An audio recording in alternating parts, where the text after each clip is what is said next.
the one and only สิงห์วรรณสิงห์ครับสวัสดีครับ สวัสดีครับ สวัสดีครับพี่สิงห์ สวัส ส ดี วัส ค ดี รั ครับ บผม holy เอ่ shit อ holy shit คือผมนั่งอ่านคอมเมนต์เนี่ย ก็มีแต่คำว่ากระเจียวอะไรขึ้นมาเนี่ย สงสัยว่ามันเป็นรายการยังไงวะ เดี๋ยวรอดู วันนี้จะโดนอะไรบ้าง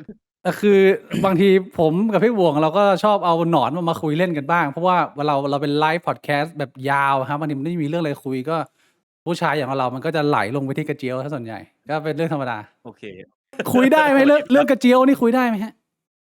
คุยได้ครับ ไม่ได้เป็นคนซีเรียสขนาดนั้นครับ คนชอบคิดว่ามันเป็นคนซีเรียสมากเลย คุยได้นะ แล้ เอา วบวกกับ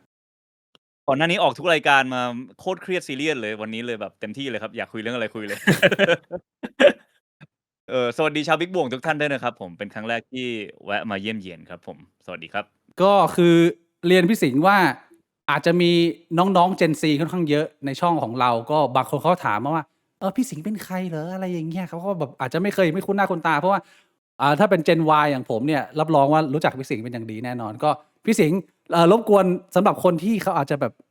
ไม่รู้จักตัวตนพี่สิงห์เลยแนะนำคร่าวๆว่าพี่เป็นใครทำอะไรยังไง สวัสดีครับพี่สิงห์นะครับเรียกน้าก็ได้ เฮ้ย น้าสิงห์ละวัย41แล้วนะฮะก็ ถ้าแต่ก่อนเริ่มต้นก็เป็นมาเยอะนักเขียนพิธีกรเคยเล่นหนังอยู่ 2-3 เรื่องนะครับในวงการบันเทิง แต่ว่าหลักๆเนี่ยคือเป็นนักทำสารคดีครับ แล้วก็ทำสารคดีเดินทาง ซึ่ง specialize ในการเดินทางไปยังประเทศที่คนเขาไม่ค่อยอยากไปกันนะครับชื่อรายการว่า Teen Travel เพราะว่าเราอยากไปเอาประสบการณ์ในที่ที่เข้าถึงได้ยากในโลกมาฝากทุกคนกัน แล้วก็มันก็เริ่มจากแบบเบสิกก่อนไปปีนเขาไปเดินป่าไปกินน้ำแข็งอะไรเงี้ยแล้วก็ค่อยๆโหดขึ้นเรื่อยๆไปหามนุษย์กินคนบ้างไปขั้วโลกบ้างนะครับไปวงการค้ายาไปยากุซ่าไปแล้วก็ล่าสุดก็คือไปถึงสงครามนะครับเพราะว่าเป็นความสนใจที่สนใจมานานแล้วเพราะฉะนั้นซีรีส์ใหม่ล่าสุดเป็นเถื่อน Travel ซีซั่นที่4นะครับไปดูกันได้ในช่องเถื่อนของพี่เองก็กด TUEN เลยนะ TUEN เถื่อนก็จะรายการเถื่อน Travel นะครับซีซั่นใหม่ชื่อว่าเถื่อน Travel Bad World 8สงคราม8ประเทศนะครับผมเริ่มต้นมาแล้ว2ตอนคือยูเครนตอนแรกแล้วก็ตอนที่2เป็นที่พม่านะครับตอน3จะออกเร็วๆนี้เวเนซุเอลาครับครับผมก็ถ้าเกิดว่าใครไม่ทันเมื่อกี้นะผมมีใต้ description เนี่ยผมมีลงลิงก์ของพี่สิงห์เอาไว้ทั้งช่องทาง YouTube และ Facebook เรียบร้อยนะกดเข้าไปดูได้เลยสบายๆง่ายๆนะอันนี้เป็นการแนะนำตัวคร่าวๆแต่ว่าคือต้องเกริ่นให้ทุกท่านทราบว่าการที่พี่สิงห์มารายการแบบนี้มันก็ดูค่อนข้างแปลกนิดนึงนะแต่ว่าผมต้องขออนุญาตshout out ไปถึงผู้มีพระคุณของผมที่ทำให้ผมกับพี่สิงห์เนี่ยได้มีโอกาสมาสนทนากันวันนี้ก็คือคุณชาโลคอสคอสเพย์นะคุณชานะอยู่ในช่องแชทแล้วด้วยนะวันนี้นะแล้วก็สะอาดโมโจดนะครับ ถ้าพี่สิงห์อาจจะไม่ทราบนะเราเคยเรียกคุณชามาพูดคุยกันแล้วก็คุณชามาเล่าเรื่องตอนที่แกเป็นเบาหวานแล้วก็มีพยาบาลล้างกระเจียวอะไรประมาณนี้ก็คือตรงประมาณนี้เขาก็เคลมว่าสะอาดโมโจดไงก็เลยเป็นที่มาของชาสะอาดโมโจดเนี่ยเอาจริงๆผมไม่เคยดูช่องบิ๊กบวมมาก่อนเลยพวกคุณช่วยแนะนำตัวเองให้ผมฟังหน่อยสิว่าคุณเป็นช่องยังไงกันนะผมจะได้ปรับตัวถูกหลักๆเนี่ยมันเริ่มจากปกติเนี่ยผมทำงานเป็นสตรีมเมอร์ใช่ไหมฮะผมรู้จักกับบิ๊กมาตั้งแต่มัธยมแล้วก็เป็นเพื่อนกันมาแล้วก็มาสนิทกันมากๆเนี่ยช่วงมหาลัยทีนี้พอจบมหาลัยเนี่ยก็ต่างคนต่างก็แบบแยกกันไปทำงานผมทำงานเป็นสตรีมเมอร์ผมเป็นสตรีมเมอร์มาประมาณ10 ปีแล้วนะครับส่วนพี่บิ๊กเนี่ยเขาก็ไปสายแบบว่าทำงานทางด้านในบริษัทอะไรแบบเนี้ยนะฮะแล้วเราจบการเงินกันมาทั้งคู่พี่บิ๊กก็ทำงานด้านการเงินแล้วก็มีไปทำงานที่สถานทูตอยู่ช่วงหนึ่งนะครับแล้วพี่บิ๊กเขาก็เหมือนไปอยู่ญี่ปุ่นไปเป็นแนวโครงการอาสาอะไรเงี้ยฮะก็เรียกว่าชีวิตมันก็ห่างกันไปจนถึงจุดหนึ่งเนี่ยคือพี่บิ๊กเขาทักมาหาผมเขาบอกว่าเขาสนใจอยากทำพอดคาสต์แล้วก็คุยกันก็เลยเหมือนแบบตบไอเดียแล้วก็ได้เป็นช่องนี้ขึ้นมาซึ่งคอนเซปต์มันก็ไม่มีอะไรเลยครับคือผมกับพี่บิ๊กเนี่ยคุยกันว่าอยากจะให้ช่องเนี้ยมันเป็นเหมือนพอดแคสต์ที่เพื่อน2 คนน่ะมานั่งคุยกันถึงเรื่องราวต่างๆซึ่งเราไม่จำกัดเรื่องเลยจะคุยเรื่องอะไรก็ได้พี่บิ๊กมีหัวข้ออะไรอยากจะมาคุยพี่บิ๊กก็ยกขึ้นมาหรือช่วงไหนผมมีหัวข้ออะไรอยากจะมาคุยผมก็ยกขึ้นมาอะไรอย่างเงี้ยครับทรงประมาณนี้พี่คือเพื่อนที่มันเรียนมาตั้งแต่ในสมัยมัธยมมันก็จะแบบโปกฮาแล้วก็ทะลึ่งตึงตังแล้วก็คือมันเห็นกันทุกอนูมันจะแบบมันก็จะเป็นฟีลประมาณนี้ซึ่งผมว่ามันเป็น เสน่ห์อย่างหนึ่งโดยเฉพาะคนเจนเราวัย35หรือว่าบวกลบเนี่ย มันก็เป็นช่วงหนึ่งที่มันห่างหายกับเพื่อนในวัยเรียนไปเยอะใช่แล้วเพื่อนวัยนั้นมันเป็นเพื่อนที่มันคุยสัปดนได้มากที่สุดมันถ้าเกิดว่ามาคบเจอกันวัยนี้มันอาจจะคุยเรื่องพวกนี้ได้ยากนิดนึงสำหรับผมคิดว่าไอความสัมพันธ์แบบนี้มันมีมูลค่าแล้วก็ในช่วงเวลาที่คนมัน individualism มากขึ้นคนมันอยู่อินเทอร์เน็ตอยู่กับบ้านอยู่กับตัวเองได้มากขึ้นเงี้ยมันอาจจะห่างหายไปกับความสัมพันธ์ที่มันคุยกันแบบทะลึ่งตึงตังแบบนี้ได้ผมรู้สึกว่าเฮ้ยแล้วพี่บวงเขาก็เป็นคนที่มีความคิดที่แหลมคมในหลายๆมุมในหลายๆประเด็นแล้วผมก็ชอบคุยกับคนที่สามารถถกได้ด้วยอะไรเงี้ยผมรู้สึกว่าถ้าผมมาทำพอดแคสต์นะผมก็ไม่รู้จะชวนใครแล้วก็เลยมาชวนจอมมารบ่วงท่านนี้ก็เลยกลายมาเป็นว่าเราทำบิ๊กบ่วงนั่งคุยกันอาทิตย์ละครั้งทุกวันพุธประมาณนี้พี่คร่าวๆรับทราบครับโอเคเข้าใจละฟีลลิ่งเพราะฉะนั้นวันนี้ผมก็ปล่อยจอยนะฟังพวกคุณคุยกันไม่พี่คือผมมีคำถามจะถามพี่สิงห์เยอะมากคือผมก็ไม่อยากให้มันเป็นเชิงเป็นลักษณะว่าเป็นการสัมภาษณ์มากหรอกก็เลยว่าคุยแลกเปลี่ยนทำความรู้จักกันด้วยแหละนะแต่ว่าคือผมอยากทราบก่อนว่าพี่สิงห์ไปรู้จักกับนายสะอาดโมโจคนนี้เนี่ยได้ยังไงฮะนายสะอาดโมโจเนี่ยจริงๆก็เป็นเพื่อนกับพี่ชายผมมาก่อนพี่แทนนะหลายคนก็คงรู้จักพี่แทนในช่องวิดแคสซึ่งเป็นผู้ที่ชื่นชอบรูตูดและหัวนมเป็นอย่างมากนะครับแต่ในมิติที่แบบว่าไม่ได้ชื่นชอบแบบลามกจกเปรตแต่ชื่นชอบด้วยความฮาของมันแล้วทุกมุกทุกอย่างที่เขาพูดจะเกี่ยวข้องกับสิ่งนี้แล้วมันก็เลยไปถูกจริตกับชาได้ยังไงก็ไม่รู้แล้วแต่จริงผมไม่เคยเจอคุณชามาก่อนแล้วก็วันก่อนเนี่ยทีม PR ผมที่กำลังช่วยโปรโมทช่องอยู่เนี่ยผมกำลังทำอีกรายการหนึ่งที่ไม่ใช่ Turn Travel นะชื่อรายการว่าจิมโบรครับชื่อรายการนี้ก็จะแบบเกี่ยวกับการออกกำลังกายใครดูอยู่พี่ใช่ไหมเพิ่งออกไป2 ตอนนะครับทีนี้ทีม PR เขาก็แนะนำว่าลองคุยกับชาไหมเราได้ยินชื่อชาปุ๊บตอนแรกก็ไม่รู้ว่าโลคอสคอสเพย์ชื่อชาพอเขาบอกว่าไอเพจนั้นไงแล้วก็ฮะคนนั้นเหรอก็เลยได้เจอกันนะครับก็เลยชวนชาไปเล่นโยคะแล้วก็ขณะเล่นโยคะก็สัมภาษณ์ชาไปด้วยในความอ่อนผิวของชาก็ได้ปรากฏต่อหน้าเราแต่เทปนี้ไม่ออกนะครับรอดูกันได้แล้วก็ระหว่างที่โปรโมท Turn Travel ซีรีส์ใหม่อยู่เนี่ยชาก็เลยแนะนำว่ามาช่องนี้นี่บิ๊กบ่วงพี่คนดูเยอะมากเลยเนี่ยเราก็เลยแบบนั้นมาไปจัดไปนะครับผมก็เลยรู้จักกับคุณสะอาดโมโจได้ก็เนี่ยครับเป็นที่มาเพราะหลายคนก็งงว่าคนระดับพี่สิงห์มันจะมารายการกระเจียวทำไมอะไรประมาณนี้ก็คือวันดีคืนดีเป็นรายการกระเจียวใช่ไหมไม่ใช่เราจะพูดถึงกระเจียวไม่ใช่รายการกระเจียวมันเป็นเปิดเน็ตดูเจียวหลายๆอันอย่างเงี้ยมันเป็นรายการมันเป็นภาพจำพี่แต่ว่าเพราะว่าบางทีเรามีแต่ว่าเราคุยหลายเรื่องพี่การเมืองศาสนาอะไรเงี้ยเราคุยหมดนะจริงรายการนี้คุยหมดวิทยาศาสตร์อะไรแบบเนี้ยคุยได้หมดต้องเป็นคนรุ่นเราปะที่แบบว่ารุ่นแก่ๆหน่อยใช้กันปะรุ่นเด็กเขายังใช้คำว่ากระเจียวกันอยู่หรือเปล่าก็ยังใช้อยู่นะครับกระเจียวกับหำ2 คำนี้คือถ้าพูดเขาก็ยังเข้าใจถ้าอยากสุภาพหน่อยจะใช้คำว่าหำไม่ค่อยใช้คำว่าจิ๋วถามผู้ชมแล้วกันคุณคิดว่ากระเจียวหรือหำสุภาพกว่ากันนะครับผมว่ากระเจียวน่ารักกว่านะพี่บวงแต่ว่าถ้าเป็นคำที่ได้ยินบ่อยๆหำมันน่าจะเป็นคำที่ได้ยินบ่อยกว่าแล้วคนก็เฉยๆป่ะอย่างเช่นแบบบักหำอย่างเงี้ยมันเป็นคำของภาคอีสานอะไรประมาณนี้เขาใช้กันประจำอยู่แล้วอะไรมันก็เลยเหมือนแบบว่ามันดูแบบเป็นคำที่มันดูซอฟกว่าใช่ถ้าอย่างนั้นเนี่ยผมตอนแรกผมคิดอยู่นานพี่สิงห์ว่าผมจะถามคำถามนี้ดีไหมเพราะว่าผมมาค่อนข้างชื่นชมแล้วก็ติดตามเคารพพี่สิงห์มานานแต่ว่าไหนๆเราคุยมาขนาดนี้แล้วเนี่ยผมไม่ถามไม่ได้แล้วคำถามนี้เพราะว่าผมก็ถามคำถามนี้กับแขกรับเชิญหลายท่านนะฮะเตรียมตัวตอบเลยเนี่ยว่าไงพี่บวงรู้ไหมผมต้องถามอะไรก็คือให้เรทกระเจียวตัวเองอันนี้ผมไม่ได้พูดถึงขนาดนะพี่เราเอาเรื่องขนาดทิ้งไปเราดูเฉพาะในมุมของบิวตี้ความสวยงามและความสมบูรณ์ของสรีระชีววิทยาเนี่ยใช่แบบเรามองเป็นแบบศิลปะมองเป็นศิลปะผมถามคะแนนพวกคุณก่อนคุณบิ๊กกับคุณบ่วงให้คะแนนกระเจียวตัวเองเท่าไหร่กันแล้วก็ไครทีเรียในการให้คะแนนมีเกณฑ์อย่างไรบ้างที่เป็นมาตรฐานที่สามารถนำมาใช้ในการตัดสินอันนี้ make sense ได้ผมเคยคุยกันไปแล้วผมเนี่ยเรทตัวเองอยู่ที่ 7.5 เอาแบบแฟร์ๆพี่แบบ real talk แต่ว่าพี่บวงเนี่ยเขามีการแก้คะแนนเพราะว่าตอนแรกเขาบอกผมว่าเขาให้ตัวเองว่า5แล้วพอมีแขกรับเชิญมาเนี่ยแขกรับเชิญเขาให้7พี่บวงเลยให้ตัวเองว่า8ไม่ใช่คือตอนนั้นเราคุยกันแล้วว่าไอ้ตอนที่ให้5เนี่ยให้ในมุมของขนาด แต่ว่าพอคุยกันเรื่องของแบบความสวยงามเนี่ย ตัดขนาดออกไปเนี่ย ผมคิดว่าหำผมเนี่ยถึงแม้ว่าขนาดมันจะสู้คนอื่นไม่ได้ แต่ว่าความสวยงามมันยังพอมีนะ ก็เลยให้เป็น 8 โอเค มันก็คงจะวัดไม่ได้หรอกว่าคะแนนคนมันเสถียรมันก็ขึ้นอยู่ความจริงใจคุณอะ ความสวยงามของหำมันอยู่ตรงไหนบ้าง ลวดลายของ ของหนัง เนี่ยหำ แต่ เหร ตรงนี้แหละพี่คือแบบว่าคือ beauty is อะไรนะ in the eye of Subjective ใช่ the ไหม beholder ใช่ไหม อ่า คือความสวยงามมันก็ขึ้นอยู่กับคนแต่ละคนจะมองอะนะ เพราะฉะนั้นเนี่ยผมก็เลยมองว่าแบบผมอาจจะแบบมีอคติไงว่ามองว่าหำผมสวยอะไรแบบเนี้ย คือถ้าเกิดว่าจะให้อิงก็คือว่าเราอาจจะเคยดูอาจจะเป็นหนังโป๊มาก็เยอะในชีวิตอะไรเงี้ยมันก็จะเห็นหำหลากหลายรูปทรงนะฮะก็ผมก็จะเอาเป็นใครที่เหลียของผมของพี่มันอาจจะเป็นยังไงผมไม่รู้แต่ว่า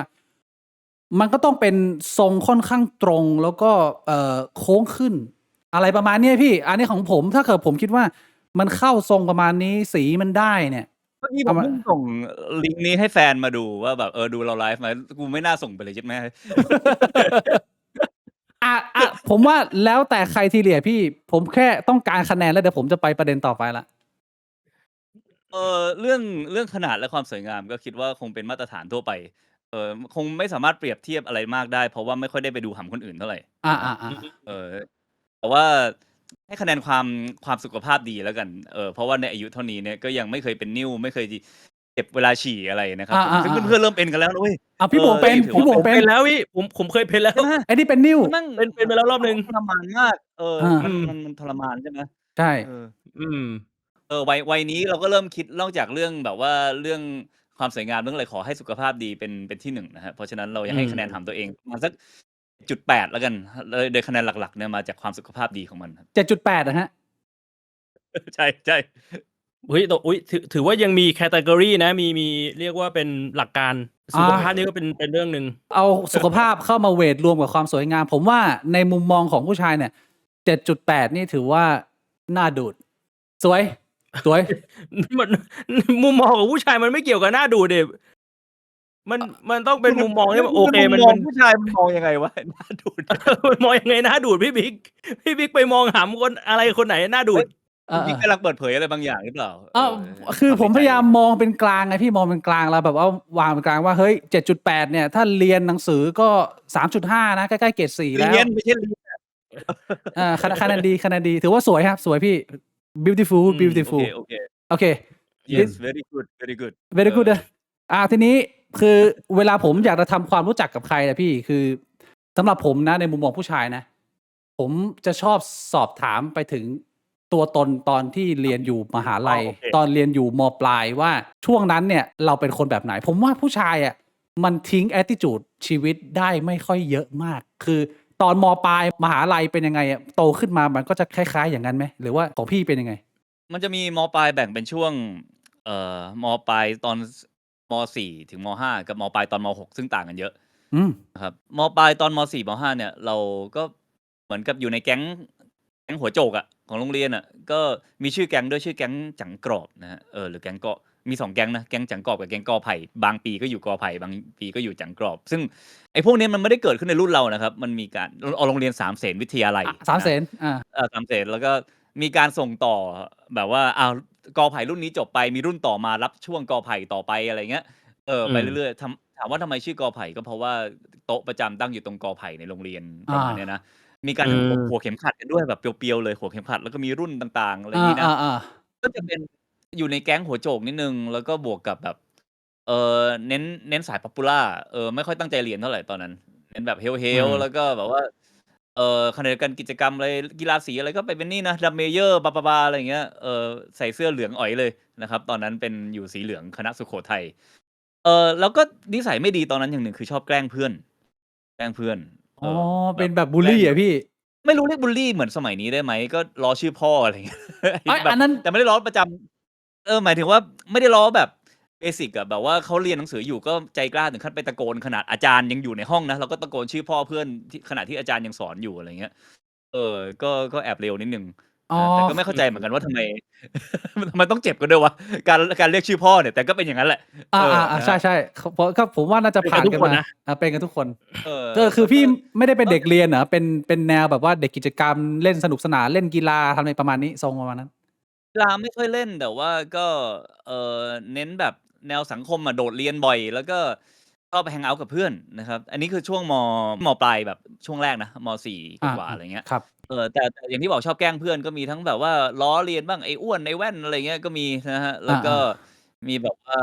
เอ่อแบบบางทีเอาเข็มขัดไปไล่แบบดีดตูดเพื่อนอะไรเงี้ย โอเค คือ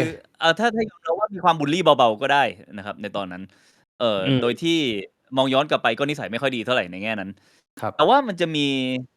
ตอนที่เราแบบว่าไปอยู่เมืองนอกเนี่ยครับคือผมได้ไปเรียนแลกเปลี่ยนตอนม.5 เนาะ อา แล้วก็ตอนไปม.5 เนี่ยไปอยู่ที่อเมริกา แล้วแบบตอนแรกเราก็ตาแป๋วไปเลย เหมือนกับแบบว่า เราไปด้วยความรู้สึกว่าแบบ โอ้โฮ นี่มันดินแดนเสรีภาพ ฉันจะต้องเก๋ ต้องคูล ต้องแบบว่าได้ค้นพบมิติใหม่ ๆ กัน เป็นวัยรุ่นอยู่ไทยมาโดนกักขังทางความคิด อะไรอย่างเงี้ย ไปในความคิดแบบนั้น ครับ นะครับ อืม แต่ว่าพอไปถึงเนี่ยเรากลับโดนบุลลีเสียเอง อ้อ ด้วยไอ้พวกตัวใหญ่ ๆ อะแหละ ฝรั่งเขาตัวใหญ่กว่าเราเยอะใช่ไหมในวัยเท่ากันเนี่ย ครับ แล้วก็แบบการบุลลีมันก็เหมือนในหนังในอเมริกาเลยนะที่แบบมีแก๊งเชียร์ลีดเดอร์ แก๊งนักอเมริกันฟุตบอล อา แก๊งคนผิวสี แก๊งอะไรเงี้ยแบบโอ้โฮแล้วเราได้เห็นอะไรหลายๆอย่างมากตอนอยู่อเมริกา เช่นแบบว่าระหว่างที่นั่งอยู่ในโรงอาหารแบบมีเพื่อนคนหนึ่งเป็นเกย์อยู่คนเดียวทั้งโรงเรียน อา นะครับมีเกย์คนเดียวปรากฏโดนรองเท้าปาหัว แล้วก็แบบทุกคนนั่งหัวเราะกัน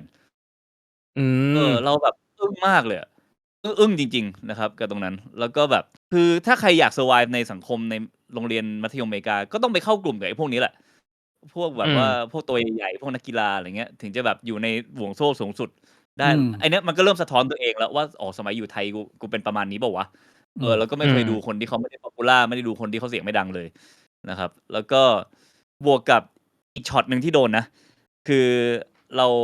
ไปถึงแล้วก็มีเพื่อนบ้างอะไรบ้าง แล้วก็ซึ่งเท่าที่ถามเพื่อนๆที่ไป AFS ไปแลกเปลี่ยนมาเนี่ยแบบคนอื่นๆก็ไม่ได้เจอประสบการณ์ที่มันแง่ลบขนาดนี้นะอาจจะเป็นดวงผมเองก็ แล้ ได้ วแต่คน ใช่ ผมก็แบบไปแล้วก็เอาแบงค์50ให้เพื่อนบอกว่าของที่ระลึกจากเมืองไทย อันนี้ขออภัยท่านผู้ชมนะครับสะเทือนใจนิดหนึ่งแต่เขาถามกันมาจริงๆครับว่าไอ้แบงค์เนี้ยซื้อผู้หญิงไทยได้กี่คนนะครับ เจอประโยคนี้เข้าไปแบบ ผมอึ้งแดกเลย แล้วก็ตั้งแต่นั้นมาแบบ คือมันเป็นอะไรบางอย่างที่ช็อกแบบช็อกเด็กอินโนเซนต์ที่ไปอเมริกาด้วยความตาแป๋วอะ เข้าใจพี่ กลับมาก็แบบว่า โอเค โลกนี้มันมีอะไรบางอย่างที่เราไม่ค่อยโอเคเท่าไหร่เปล่าวะ แล้วเราก็เหมือนกับจริงจังกับชีวิตมากขึ้น เริ่มพยายามตามหาแบบความหมายให้ตัวเองมากขึ้น แล้วก็ในสถานการณ์ที่สมมุติเราเจอเรื่องอย่างนั้นอีกอะเราไม่อยากอยู่ในจุดที่แบบว่า ไม่รู้จะตอบยังไง หรือรู้สึกว่าตัวเองทำอะไรไม่ได้ หรือไม่เข้าใจสถานการณ์ของโลกอะไรนะครับ มันก็เลยนั่นแหละคือจุดตั้งต้นให้เราหันมาสนใจสังคม สนใจโลก สนใจอะไรที่มากกว่าตัวเองอะคือก่อนไปที่อเมริกาเนี่ยเหมือนกับสนใจแต่ตัวเองไง ครับ พอไปเจอโลกกว้างมานี่กลับมานี่แบบสายตามันเริ่มมองไปข้างนอกเรื่อยๆแบบแทนที่จะแบบดูแต่เรื่องชีวิตเราอะไรเงี้ย มันก็เป็นแบบเข้าใจพี่ เป็นการโดนตบกะโหลกให้หายอินโนเซนต์ในตอน ครั ไป บ อยู่เมืองนอก แล้วก็เพราะฉะนั้นตอนม.ปลายเนี่ยมันก็เลยมีแบ่งเป็น2ช่วงครึ่งแรกที่เป็นอย่างนั้น แล้วก็ช่วงครึ่งหลัง โดยมีที่อเมริกาเนี่ยเป็นตัว จุดเปลี่ยน บ่งชี้นะครับ ผมก็ค่อนข้างลิงก์ได้ ใช่ เพราะผมรู้สึกว่า ผมดำเนินชีวิตอาจจะค่อนข้างมีความคล้ายกับพี่สิงห์ ผมจะค่อนข้างเก็ตได้เลย เพราะผมก็เป็นแนวเฮฮาปาร์ตี แกล้งแซวอะไรเงี้ยเพื่อนไปเรื่อย บางทีก็เกินเส้นบ้าง แต่พอเราไปเห็นโลกอันกว้างใหญ่ไพศาลเราก็รู้สึกว่า เฮ้ย ไอ้เชี่ยทางบุลลีมันไม่ใช่ทางเราว่ะ เราไม่ได้สนใจสิ่งพวกนี้ อะไรอย่างเงี้ย ประมาณนั้นพี่ แล้วมันก็เป็นเหมือนแบบเป็นเหมือนบทเรียนต้นๆน่ะของในฐานะนักเดินทางใช่ไหมเพราะตอนนั้นเราก็ไปแค่โรงเรียนไฮสคูลอเมริกามันก็เปิดโลกเราแล้วก็หลังจากนั้นอย่างที่ทุกคนเห็นเราก็ทำงานสายนี้มาจะ20 ปีอยู่แล้ว เห็นมาแทบทุกอย่างบนโลกแล้วจนกระทั่งล่าสุดก็คือคนฆ่ากันแทบทุกรูปแบบก็มันก็เลยแบบได้มองโลกในมุมที่มันเปลี่ยนไปเรื่อยๆผ่าน แต่ว่าการเดินทางครั้งแรกที่มันเปิดโลกจริง ๆ ก็คือไอ้ตอนนั้นแหละตอนที่ไปอเมริกานั่นแหละ สมัยเด็กๆนี่พี่เป็นเด็กสายมังงะ สายการ์ตูน สายเกมไหมเด็กๆอะ ตอนนั้นน่ะ ใช่ๆๆตอนเด็กๆนี่แบบว่าเกมทุกชนิดอะคือ Gen ผมอะโตขึ้นมาพร้อมวิดีโอเกมจริงๆ เพราะว่ามันเป็น Gen ที่เพิ่งมีเกมเกิดขึ้นมาบนโลก Super Family ครับ ในวิดีโอเกม ใช่ เครื่องแรกคือยังไม่ใช่ Super เป็นเครื่อง Famicom เฉยๆเลยอะ Famicom มันมีหลายชื่อนะ บางคนก็เรียก Super Family แต่ผมเรียก Famicom แล้วกัน ก็เป็นของถ้าจำไม่ผิดบริษัท Nintendo มั้ง ครับ เครื่องแรกเนี่ยนะฮะ น้องๆ หลายคนเกิดไม่ทันแน่นอน มันจะเป็นเครื่องสีเลือดหมูกับ ขาวแดง ขาวตุ่นๆอะ ขาวแดง ขาวแดง เออ แล้ว ผม จ เคย อย เห็น มัน อยู่ จะแบบ จอยประมาณเท่ามือถือเนี่ยประมาณ ใช่ เนี้ยนะ ใช่ บา ใช่ งๆแล้วก็ LR ยังไม่เกิดขึ้นบนโลกนี้นะครับผม อา LR ไม่มี ๆ จอยก็ต้องมีสาย แล้วก็เวลาต่อกับทีวีก็จะเป็นแบบอนาล็อกนะฮะ ใช่ แล้วก็หลังจากเครื่องนั้นเนี่ยผมก็มีมาแทบทุกเครื่องเลย ต่อจาก Famicom ก็ Mega Drive ต่อจาก Mega Drive ก็ Super Famicom ไอ้เครื่องโปรที่มันแบบต้องใส่แผ่นดิสก์เข้าไปให้มันอ่านตึก ๆ ๆ ๆ ๆ อะไรก็มีนะครับผม Play 1 2 3 เพลย์นี่พี่ ปัจ สิ จุ ง บัน ห์ ก็ยังเล่นอยู่ เล่น Final ไหมครับ? เป็นเด็ก Final ไหม? ใช่ ๆ เป็นเกมแรกในชีวิตซึ่งกดไปเกิน 100 ชั่วโมงในวัยนั้น อืม ภาค คือ ไห ติ น ดเก พี ม ่? เหมือนกัน Final 7 นะ Final 7 ภาค 7 เหรอ? คือ Final 7 เหมือนพี่ชายผม ใช่ พี่ชายผมเนี่ยวัยประมาณ 39-40 ซึ่งใกล้ ๆ กับพี่สิงห์เนี่ย ก็จะเป็นยุค Final 7 Final 8 ส่วนถัดลงมารุ่นผมเนี่ย 35 เนี่ย เราจะเป็นยุค Final 9 ผมว่ามันก็จะเป็นแต่ละช่วงเวลาที่มันจะแบบมี Final ในดวงใจประมาณนี้ ใช่ ๆ แต่ก่อนคือเกมมันไม่ได้มีออปชันเยอะขนาดนี้ ก็จะมีเกมแบบเมเจอร์เกมต่อ 1 ปีก็มีอยู่ไม่กี่เกมหรอก แล้วก็เกมญี่ปุ่นแต่ก่อนมาแรงกว่าเกมฝรั่ง ใช่ ผมก็ไม่เข้าใจว่าตอนนั้นพวกเราเล่นกันไปได้ยังไงโดยไม่รู้เรื่องสักประโยคเลย แต่ก็ยังสนุกกับมันอยู่ ก็ขำ ต้องไป แล้ว ซื้อ เมื่อก่อนแบบว่ามีซื้อหนังสือสรุปไหมครับ? เมื่อก่อนมันจะมีหนังสือสรุป ใช่ ใช่ ๆ ๆ หนังสือสรุป มันเล่นไม่ได้ แล้วก็ ไม่ แบบ มีหนังสืออะ ใช่ แล้วมันก็ไม่ได้ทำให้รู้เรื่องแบบเชิงอิ่มกับเนื้อเรื่องมากขึ้น มันแค่รู้ว่าต้องไปคุยกับตานี่เพื่อเก็บไอเทมนี้ อะไร ไป เงี้ย เรื่อย แต่ว่าเราก็มองย้อนกลับไปให้กลับไปเล่นแบบนั้น ก็คงงงว่ามันสนุกตรงไหนวะ ไม่รู้เรื่องอะไรเลย อะไรเงี้ย เหมือนไปเล่นเกมภาษาฮินดูตอนนี้คงงงตายนะครับ แล้ว แล้วก็แต่ว่าตอนเด็กก็คือทั้งเกมทั้งการ์ตูนอะไรนี่มาเต็มมากครับผม เต็มบ้านเลยครับ ๆ ขอมังงะแบบว่าที่ทำให้เป็นสิงห์วรรณสิงห์ในวันนี้ครับ มังงะที่มันแบบที่มันอยู่ในใจมีไหม? โอ้โฮ ผมรุ่นนั้นว่ะ รุ่น Yu Yu Hakusho เอ๋อ ด็ก ๆ ถามอะไรวะ อันนั้นคือแบบว่ารุ่นเก่านะ ก่อน Hunter x Hunter ใช่ไหม? ใช่ ใช่ ๆ คนเก่งฟ้าประทานใช่ไหม? ชื่อไทยเขา ใช่ครับ แล้ว ใช่ ก็การ์ตูนผมตอนเด็ก ๆ เนี่ย มันจะไม่เป็นเล่มลิขสิทธิ์แบบที่เป็นอยู่ปัจจุบันนี้ มันจะเป็นเล่มแบบกฎหมายอะ แล้วก็รวมที่เอาของญี่ปุ่นประมาณ 3-4 เล่มมารวมในเล่มเดียวกันนะครับ ก็จะหนาประมาณนี้ อา แล้วก็อ่านกันทีคือ 800-900 หน้านะฮะ แล้วอ่านทีหมึกก็จะติดมือดำไปหมด อา จำได้สำนักพิมพ์โด่งดังตอนนั้นชื่อหมึกจีนนะ หมึกจีน นอกจาก Yu Yu Hakusho แล้วเนี่ย ก็มีแบบเรื่องอะไรอีกอะ Dragon Dragon Ball Ball เก่ากว่านั้น แต่ Dragon Ball ผมไม่อินเท่าไร Dragon Ball ไม่ใช่แนว ตอนเด็กไปเลยก็ Saint Seiya อ้าว นะ Saint แล้ว Seiya ก็ โอ้ Saint Seiya นี่ ใช่ ผมไม่ทัน ผมไม่ได้อ่านเลย พี่ผมอ่าน ตอนวัยรุ่นจะมีนี่ Slam Dunk ทำให้คนเด็กไทยจำนวนมากหันมาเล่นบาสกัน ใช่ อินมากตอนนั้น ใช่ พอเก็ต แต่ว่าถ้าเกิดว่าเป็นรุ่นผมเนี่ย มันจะเป็นรุ่น Naruto One Piece พี่ อ๋อ นี่พี่ไม่อ่านแล้วนะ อันนี้ผมอ่านตอนมหาลัย แต่ว่าอ่านถึงจุดหนึ่งก็เลิกอ่านไป มันไม่ได้แบบว่า คือถึงจุดหนึ่งไอ้มังงะนี่หลุดไปจากชีวิตนะ ไม่เหมือนวิดีโอเกมนี่ในชีวิตปัจจุบันก็ยังอยู่ แต่มัง อ๋อ งะ ปัจจุบันก็ยังเล่นอยู่ใช่ไหมครับ? ใช่ครับ ใช่ ๆ แต่ว่าการ์ตูนนี่แทบไม่ได้อ่านเลยเดี๋ยวนี้ อะไรที่เคยอ่านแต่ก่อน Naruto One Piece ก็เคยอ่านแล้วก็หายไปแล้วตอนนี้อ่านหนังสือ ตอนนี้เหลือแค่ 2 อย่าง ปัจจุบันนี้คือเกมกับหนังสือครับ เกมปัจจุบันนี่เป็นสไตล์ไหน? คือผมอะไปฟังมาแล้วแหละ พี่มีพูดหลายรายการแล้ว ก็เราก็เล่นคล้าย ๆ กันนะพี่ สไตล์ก็คือเป็นเกมเนื้อเรื่อง เล่นคนเดียว เสพเนื้อเรื่อง เกมเพลย์ไม่ยากเท่าไร ประมาณนั้น เดี๋ยวอ่านคอมเมนต์น้องๆ มีคนพูดว่า Nube ซึ่งอันนี้ถ้าน้องไม่พูดขึ้นมาเราลืมแล้วนะ คุณรู้จัก Nube ไหม? มืออสูรล่าปีศาจใช่ไหม? จำได้ อสูรล่าปีศาจ มันฮิตมากเลยนะตอนนั้นน่ะ ใช่ แต่ Nube แบบถ้าไม่มีคอมเมนต์เนี่ย ลืมไปแล้วจริง ๆ ว่ามีการ์ตูนเรื่องนี้อยู่ ผมว่าเป็นการ์ตูนที่ครบเครื่องนะ คือมันมีแบบดราม่า มีตลก แล้วก็มีแบบมีลามกนิดหนึ่งเปล่า? ก็เป็น ใช่ Horror ตอนเด็ก ๆ เราแบบ ซอร์สเดียวของการเข้าหาความลามกของเด็กชายเมืองไทย ก็จะเป็นการ์ตูนพวกนี้แหละ ใช่ มีสาวญี่ปุ่นนมโต ใช่ ๆ ตอนนี้พี่เล่นเกมอะไรอยู่ครับ? เกมสุดท้ายที่จบไปคือ Expedition 33 นะครับ โอ้ มันเป็นเกมแบบ น่าจะเป็น Game of the Year แหละปีนี้มาแรงมาก เกมที่แม่งแบบ ผมเรียกว่าเป็นงานศิลปะแล้วกัน คือทั้งเนื้อเรื่อง ทั้งการออกแบบ ทั้งกราฟิก ทั้งเพลงประกอบ โดยเฉพาะเพลงประกอบเนี่ย แม่งสุดทุกทางจริง แบบศิลปะทุกแขนงมารวมกัน รวมถึงคนแสดงทำ motion cap แม่งก็เล่นเก่งมาก คือในฐานะคนทำงานอาร์ต ทำสารคดีเนี่ย รู้สึกแบบ โอ้โฮ นี่คือหนึ่งในงานอาร์ตชิ้นเอกของยุคเราเลยอะ แม่งผลิตออกมาได้ยังไงวะ โคตรดีนะครับ แล้วก็แบบเนื้อเรื่องนี่ถ้าอ่านงานวรรณกรรมมา มันเทียบเท่ากับวรรณกรรมคลาสสิกหลาย ๆ เรื่องได้เลยอะ เชี่ ความเจ๋งของ ย มัน มีคนแนะนำผมเยอะอยู่เหมือนกันนะเกมเนี้ย แต่ผมยังไม่ได้เล่น ใช่ ซึ่งแบบว่า ก็มันทำให้แบบคำว่าเกมมันก้าวข้ามไปอีกระดับอีก มันจะนาน ๆ ทีมันจะมีเกมแบบนี้ออกมา ซึ่งทำให้คำว่าเกมมันข้ามไปอีกระดับหนึ่งได้ แล้ว ผมเล่นเสร็จคือส่วนใหญ่เล่นเกมไม่ค่อยจบเล่นไปถึงจุดหนึ่งโอเคพอละเข้าใจละมันประมาณนี้นะแต่แบบเกมนี้แม่งแบบโอ้โหเล่นจบแล้วรู้สึกโชคดีที่ได้เล่นอ่ะตั้งเจ๋งจริงว่ะ เชี่ คือมัน ย มันทำมาดีมากเนื้อเรื่องมันน่าติดตามอะไรแบบนี้ใช่ไหมฮะ เนื้อเรื่องงานอาร์ตในการออกแบบตัวละครออกแบบโลก การเอาเพลงมาเล่าเรื่อง แล้วก็รวมถึงการเปรียบเปยเนื้อเรื่องไปสู่ชีวิตจริงของคน คือเรื่องมันไม่ใช่เป็นแค่เรื่องแฟนตาซีที่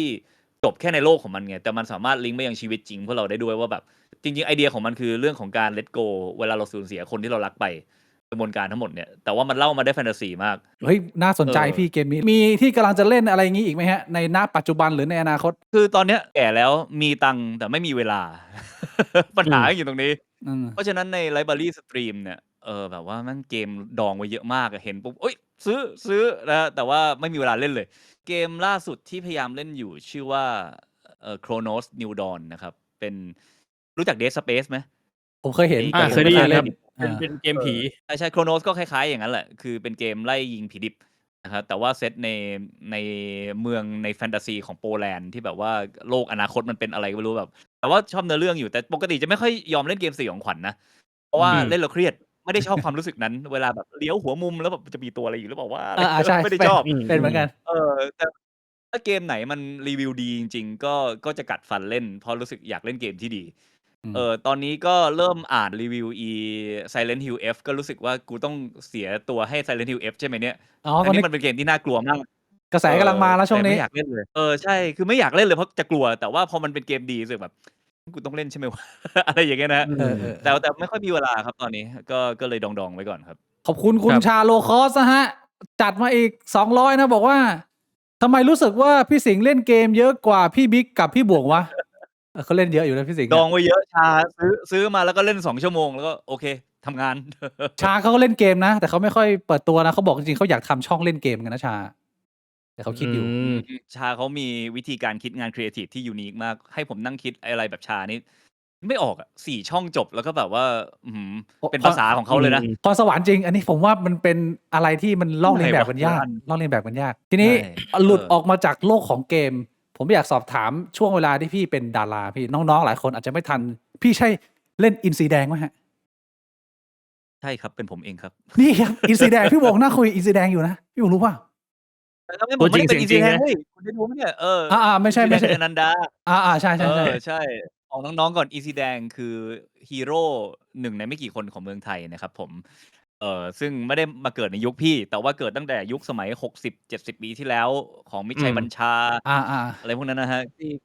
แล้วก็มันก็มีดาราที่กลับมาเล่นบทอินซีแดงหลายๆรุ่นนะครับแล้วก็ตอนที่พี่ยังหนุ่มแน่นอยู่คนที่มาเล่นอินซีแดงก็คือคุณอนันดาเอลบริงแฮมนะครับผมซึ่งเขาก็เป็นพระเอกส่วนเราเป็นพระรองในหนังเรื่องนั้นหนังออกมา15 ปีแล้วมึง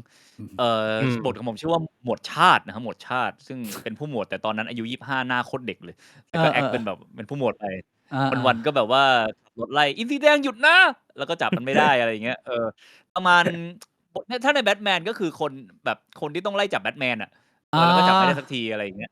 โอเคเข้าใจ แต่ว่าจิตใจรักความยุติธรรมนะในบทในเรื่องแต่มันมองความยุติธรรมคนละแบบกับอินซีแดงก็เป็นวิจิลันเต้ไงเราก็แบบว่าไปไล่ฆ่าอาชญากรเราก็แบบไม่ได้มันต้องเชื่อในกฎหมายเว้ยอะไรอย่างเงี้ยนั่นแหละแต่สนุกมากตอนถ่ายได้คือเราเหมือนไปเราไม่ได้มองตัวเองเป็นนักแสดงเรามองตัวเองเป็นทัวริสต์ในกองถ่ายอะไปดูเขาเล่นเอฟเฟกต์ระเบิดไปดูเขาสตันกันไปเล่นสลิงอะไรอย่างเงี้ยแล้วเป็นหนังเรื่องใหญ่เรื่องเดียวที่มีโอกาสเล่นในชีวิตนี้ก็แล้วเป็นบทใหญ่บทเดียวด้วยเพราะว่าหลังจากนั้นก็ไม่ได้ทำงานบันเทิงอะไรจริงจังมากมายเลยนะฮะก็เลยแบบได้ไปดูกองถ่ายงบเยอะขนาดนี้มันสนุกมากเลยของเราผมอยากถามพอดีเลยว่าทำไมพี่ไม่เดินสายทางดาราหรือว่าอยู่ในวงการบันเทิงมันมีเหตุผลส่วนตัวไหมพี่คือเราไม่ชอบวงการนี้หรือว่ามันไม่เหมาะกับเราอะไรเงี้ยคือที่เข้าวงการบันเทิงเนี่ยมันไม่เคยเป็นความตั้งใจตั้งแต่แรกอยู่แล้วมันเป็นแค่โอกาสที่เข้ามาตอนวัยรุ่นนะครับ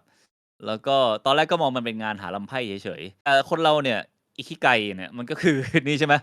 วงกลมหลายๆวงซ้อนกัน แล้วก็สิ่งที่เราควรจะไปอยู่คือ สิ่งที่เราถนัดทับกับสิ่งที่เราชอบทับกับสิ่งที่มีประโยชน์กับโลกใบนี้นะครับก็เราเองเนี่ยตอนเริ่มเข้าวงการดาราใหม่ๆวงการบันเทิงใหม่ๆเนี่ยเราอาจจะแบบว่าเราอาจจะถนัดที่จะทำมันในฐานะพิธีกรแต่เราไม่ได้ชอบแล้วเราไม่ได้รู้สึกว่ามันมีคุณค่ากับโลกใบนี้ ไม่ได้พูดถึงคนอื่นๆนะครับไม่ได้ดูหมิ่นคนอื่นแต่ว่าสำหรับตัวเราเองอย่างที่บอกว่าหลังจากกลับจากอเมริกาเนี่ยเราก็รู้สึกต้องการหาความหมายอะไรบางอย่างให้กับการดำรงอยู่ของเราอะที่จะช่วยเปลี่ยนแปลงสังคมให้ดีขึ้นแล้วตอนนั้นเรายังไม่พบวิธีการทำผ่านงานบันเทิงก็เลยมองเป็นการหาลำไพ่เฉยโอเคบวกกับเรื่องความสามารถเนี่ยก็ไม่ได้มีความสามารถเหมือนคนอื่นเขานะคือเท่าที่แคสมาเนี่ยเราแคสพิธีกรผ่านทุกรายการแต่ว่าแคสอย่างอื่นเล่นโฆษณาแคสเล่นหนังแคสดีเจอะไรเงี้ยไม่เคยผ่านเลยแต่ว่าความสามารถเดียวที่พอจะทำได้ในวงการบันเทิงก็คือเป็นพิธีกรนะครับซึ่งก็เป็นอยู่หลายรายการมากช่วงหนึ่งเป็นลำไพ่ไปจนกระทั่งได้มาทำสารคดีเนี่ยแหละตั้งแต่อายุ25เนี่ยไอ้วงกลม3วงนั้นถึงมาซ้อนทับกันครับทั้งชอบด้วยทั้งถนัดด้วยแล้วก็รู้สึกว่าเราได้คืนอะไรกับโลกด้วยมีคุณค่ากับสังคมด้วยแล้วก็ก่อนหน้านั้นก็พยายามไปหางานทางอื่นมาตลอดตั้งแต่ทำงานด้านสังคม NGO นะครับทำวงดนตรีอย่างจริงจังแล้วก็เคยแอคทีฟเรื่องการเมืองมากๆอยู่ช่วงหนึ่งพอทำสารคดีหนักๆเนี่ยเราก็ค่อยๆหลงรักงานสายนี้มากขึ้นแล้วก็พัฒนาตัวเองเรื่อยมาจากเป็นพิธีกรเฉยๆไปสู่คนเขียนบทไปสู่ตากล้องตัดต่อนะครับจนกระทั่งตอนนี้มีบริษัทของตัวเองแล้วก็ทำรายการเชิญทราเวลออกมาอย่างที่ทุกคนเห็นก็ทำทุกตำแหน่งครับ อ๋อโอเคดีเลยเมื่อกี้พี่เริ่มแตะการเมืองแล้วผมว่าอยากจะสอบถามเหมือนกันเพราะว่าผมว่าหลายๆคนอาจจะไม่ทราบว่าพี่สิงห์เดี๋ยวนี่นะคอมเมนต์ช่องคุณแม่งเด็กขนาดไหนวะคำว่าหาลำไพ่นี่ยุคพ่อผมใช้นะครับเนี่ยทำไมวะเด็ก ต้อง เด็ ใช้ ก คำว่าอะไรวะ มันเด็กจริงพี่มันช่องแชทผม จริงๆจะว่าไปก็รุ่นแบบว่า40กว่าก็เป็นรุ่นพ่อของช่องแชทได้แล้วนะใช่ก็เป็นพ่อของช่องแชทผมได้หลายคน อืมน้องๆอายุประมาณ17-18อะไรกันประมาณนี้ป่ะช่วงนี้ป่ะผมมีตั้งแต่17-18ไล่มาจนถึง30ต้นๆเลยฮะก็จะเป็นพอร์ชั่นใหญ่แล้วก็40เนี่ยก็มีบ้างเป็นแบบว่า 5% ของช่องถ้าเกิดว่าดูหลังบ้านนะฮะประมาณนั้นครับโอเคเป็นพ่อก็ได้เป็นพ่อโอเคถ้าเป็นคนดูช่องผมก็จะเป็นผู้ชายอายุ25-40เป็นหลักนะฮะใกล้ๆกันพี่เอาจริงใกล้ๆกันใกล้ๆกันทีนี้ในส่วนของเมื่อกี้พี่พูดเรื่องการเมืองคือคุณพ่อคุณแม่พี่สิงห์เนี่ยเป็นนักรบมาก่อนอันนี้หลายคนน่าจะไม่ทราบถ้าไม่ได้ตามพี่สิงห์แบบจริงๆจังๆนะก็เป็นคนสู้ในยุคใช่14ตุลาไหมพี่ยุคนั้นไหมใช่ครับใช่เคยหนีเข้าป่าไปคือผมอยากถามพี่ว่าการที่มีพ่อแม่เป็นนักสู้ขนาดนั้นน่ะมันส่งผลต่อความเป็นตัวเราตรงนี้มากน้อยแค่ไหนมันมีเกี่ยวไหมหรือว่าการที่พี่สิงห์ทำในสิ่งที่พี่พยายามจะเหมือนกับว่าให้โลกให้สังคมได้เห็นเนี่ยมันเป็นพาร์ทของพี่อย่างเดียวไม่ได้มีส่วนของพ่อแม่เข้ามาเกี่ยวข้องมีส่วนอยู่แล้วครับแต่มันจะมีหลายๆแบบด้วยกันไอ้แบบตรงไปตรงมาเรื่องการส่งต่อเชิง DNA แล้วก็ความคิดความอ่านที่สนใจสังคมอะไรเงี้ยมันก็มีอยู่แล้วครับตรงนั้นที่บ้านก็หนังสือเต็มไปหมดแล้วก็ตอนเด็กๆเวลาพูดคุยก็คุยเรื่องสังคมการเมืองอะไรกันเป็นปกติแล้วก็ไม่ใช่จำกัดแค่เรื่องการเมืองด้วยคุยเรื่องวิทยาศาสตร์คุยเรื่องวัฒนธรรมบนโลกใบนี้คือมันมีบรรยากาศของความสนใจสิ่งที่อยู่ในระยะไกลจากตัวเองและอยู่กว้างกว่าตัวเองมาตลอดเวลาไม่ได้เป็นบ้านที่แบบโตไปจะต้องทำอาชีพนี้นะจะต้องหากินให้ได้เก่งๆนะอะไรอย่างงี้ไม่ได้อยู่ใน culture ของบ้านนี้คืออะไรน่าสนใจอะไรคือเรื่องที่ใหญ่กว่าตัวเราอะไรคือสิ่งที่น่าแสวงหาให้กับชีวิตที่ไม่ใช่วัตถุนี่คือ culture ของบ้านนี้ครับอันนั้นเป็นด้านหนึ่งซึ่งได้รับมาจากพ่อจากแม่ก็เป็นเรื่องที่ดีมากดีพี่ส่วนอีกด้านหนึ่งเนี่ย